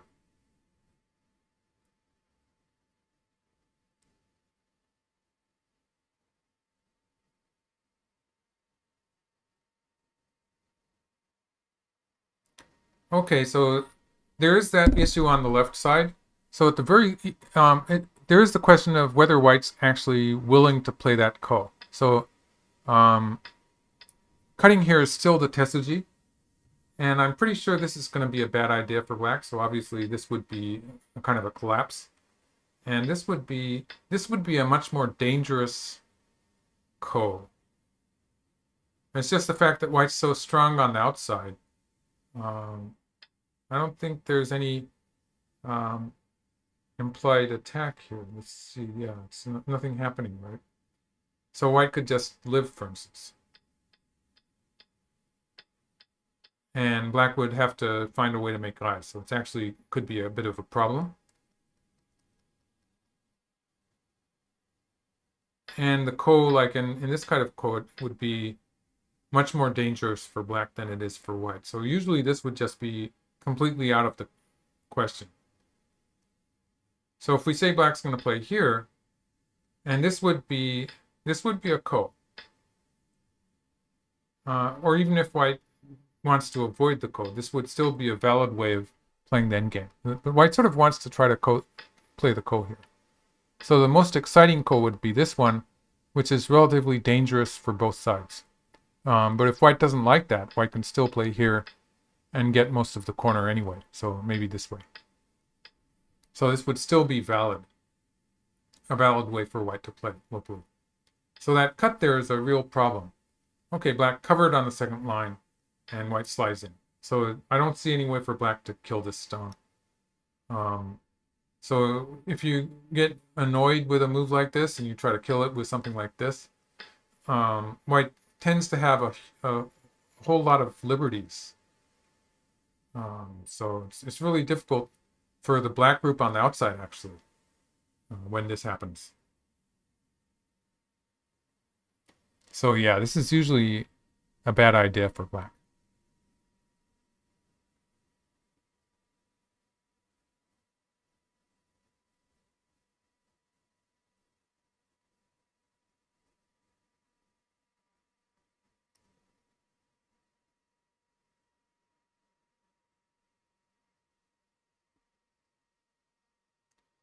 B8, that would be like, um, B8 would be a safe move, yeah.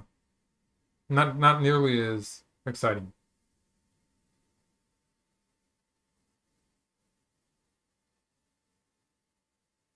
So we just have the right side there, which is where white just played, and the left side. So when those two areas are finished, then we will be in the final stages of the endgame.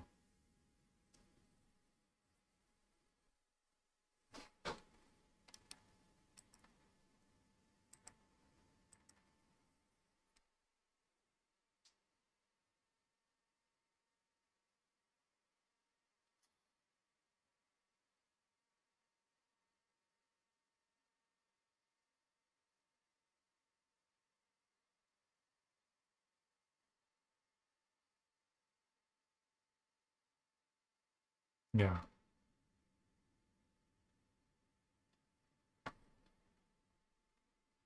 Okay, Elton is suggesting black R5. Let's try that one. This way, it would be a bit too painful. So like this would just be giving white too much. Question is probably whether this one works.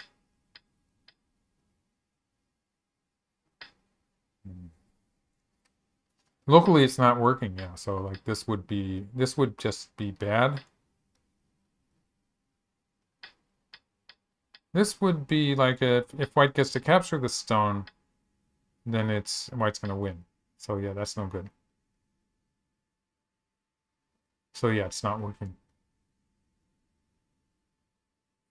If black could get a forcing move against white's group on the side, then maybe black could get something started here. So let's see. This would, like if white's going to answer it here, there is the fact that, like if we created a situation where white is cut off,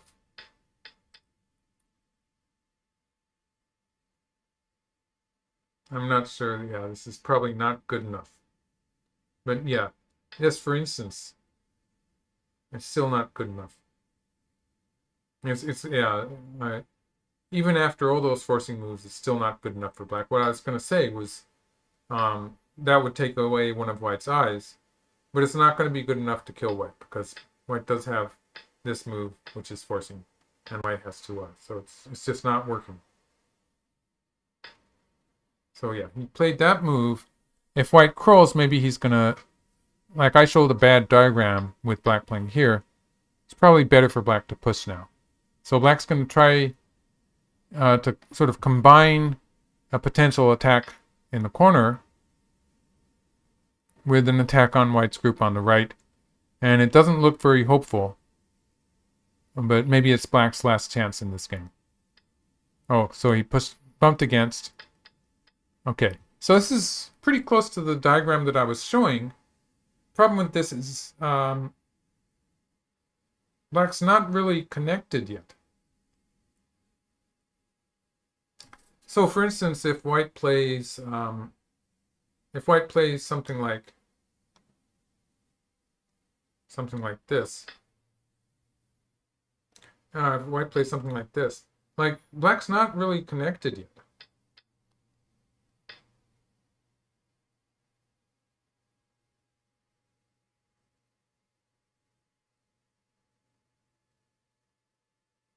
If black's not connected, then the race to capture generally favors the white group inside. It's going to be very painful in any case.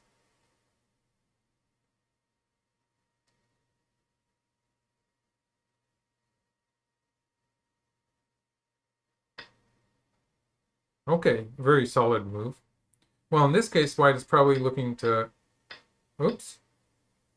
Ah, that was a misclick. Okay, so white just lived in the corner, so that's going to be alive. Looks like black is going to try to kill white on the side. White has two eyes. Yeah, there's no way it's going to die. Okay, so what I'm saying here is that if black plays a move like this, this is black's best bet.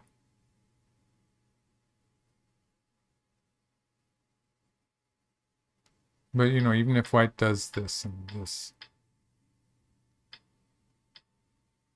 Yeah, it's pretty clear. Yeah, it's not black that's winning this fight. So black really needs another move here. And the problem with this is that it's a painful way for black to connect, because yeah, there's some forcing moves there. And then white can play. This was a big move anyway. Maybe he's going to play it this way now.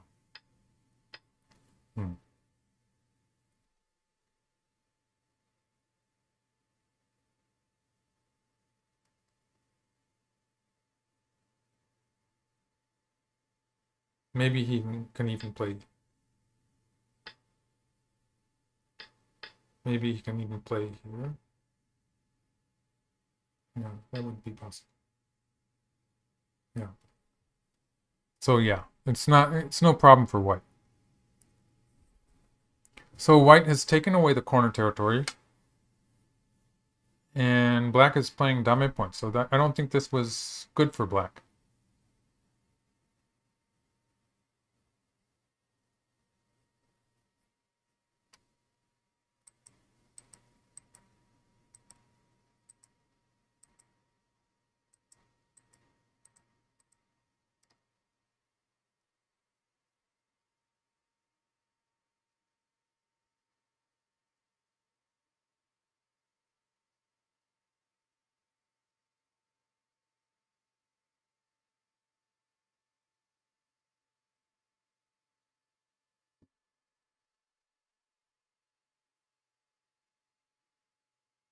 Now, thanks, Go. He's saying that Shin Jinseo has entered Byoyomi and Xuanhao has 4 minutes left. Well, it looks like the fight on the right side is pretty much finished now, and looks like white is just alive. So that was pretty easy for white.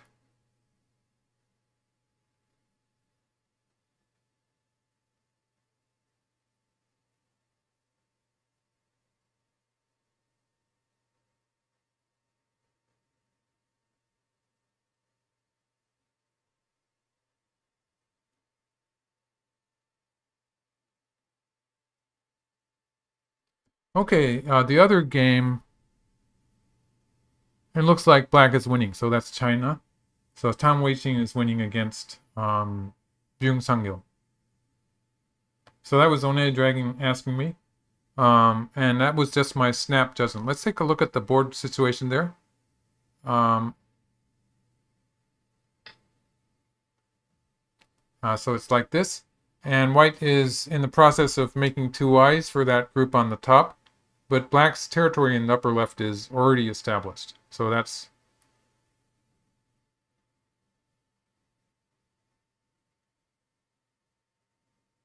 So it's something like 80 points in the upper left for black.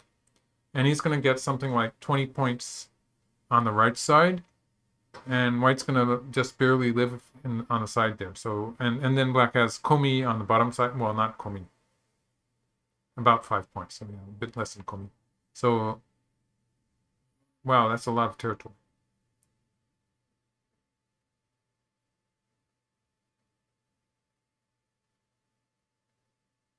So black has something around 100 points plus komi.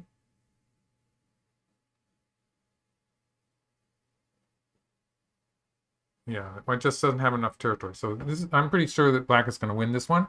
So that's Tang Weixing. Yeah, sorry, I had his name wrong. Tang Weixing, isn't it? So it's Tang Weixing winning against Byung Sang-gil.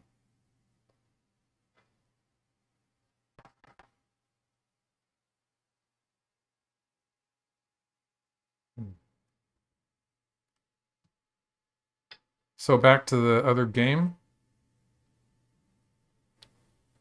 Looks like black just got cut off. So what happened? So he played a hane on the first line. And white has cut black off. So I think we're in a final decisive fight here, which is looking bad for black. He's trying to create some kind of a ko.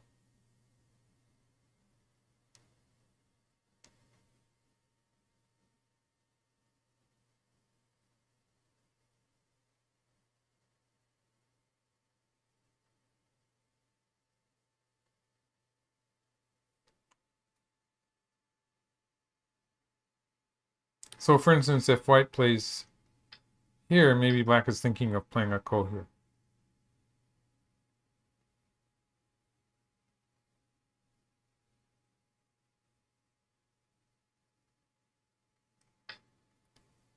If white plays here,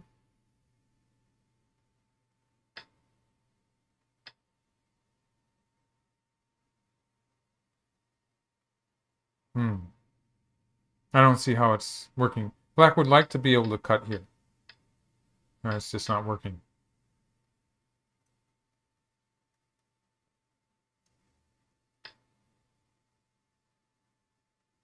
So assuming this, yeah, still doesn't have anything. And any race to capture against the corner, it doesn't look very promising anymore. Black has too few liberties. Okay, so white cut. So this is going to be a ko. Black can play a ko here. White connects.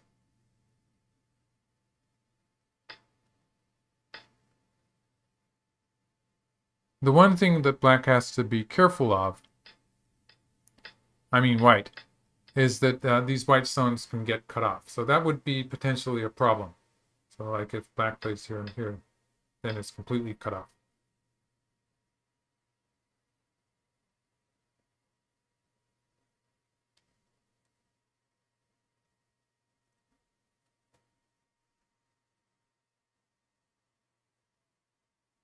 But it's a difficult ko for black to play. Still difficult. White would just take.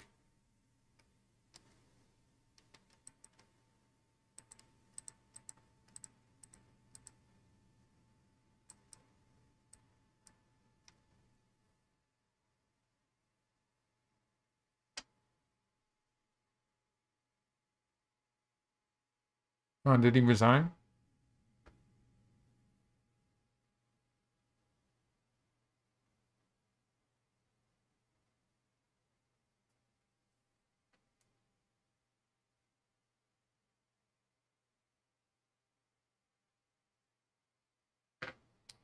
Not on this server yet. Did he resign? Joe Wong is saying that Xin resigned. Let's see if I can get back to the main game and see if I see anything. It hasn't been announced on the server I'm looking at right yet.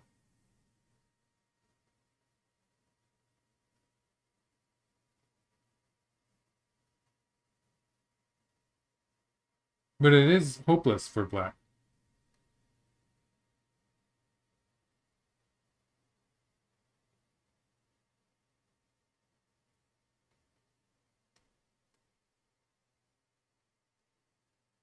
It's looking very hopeless.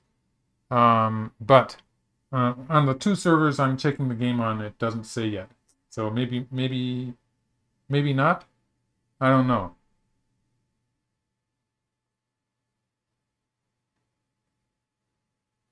But yes, I'm pretty sure that the end result will be a win for white anyway, even if he... we're sort of waiting for the resignation here, or the confirmation of it.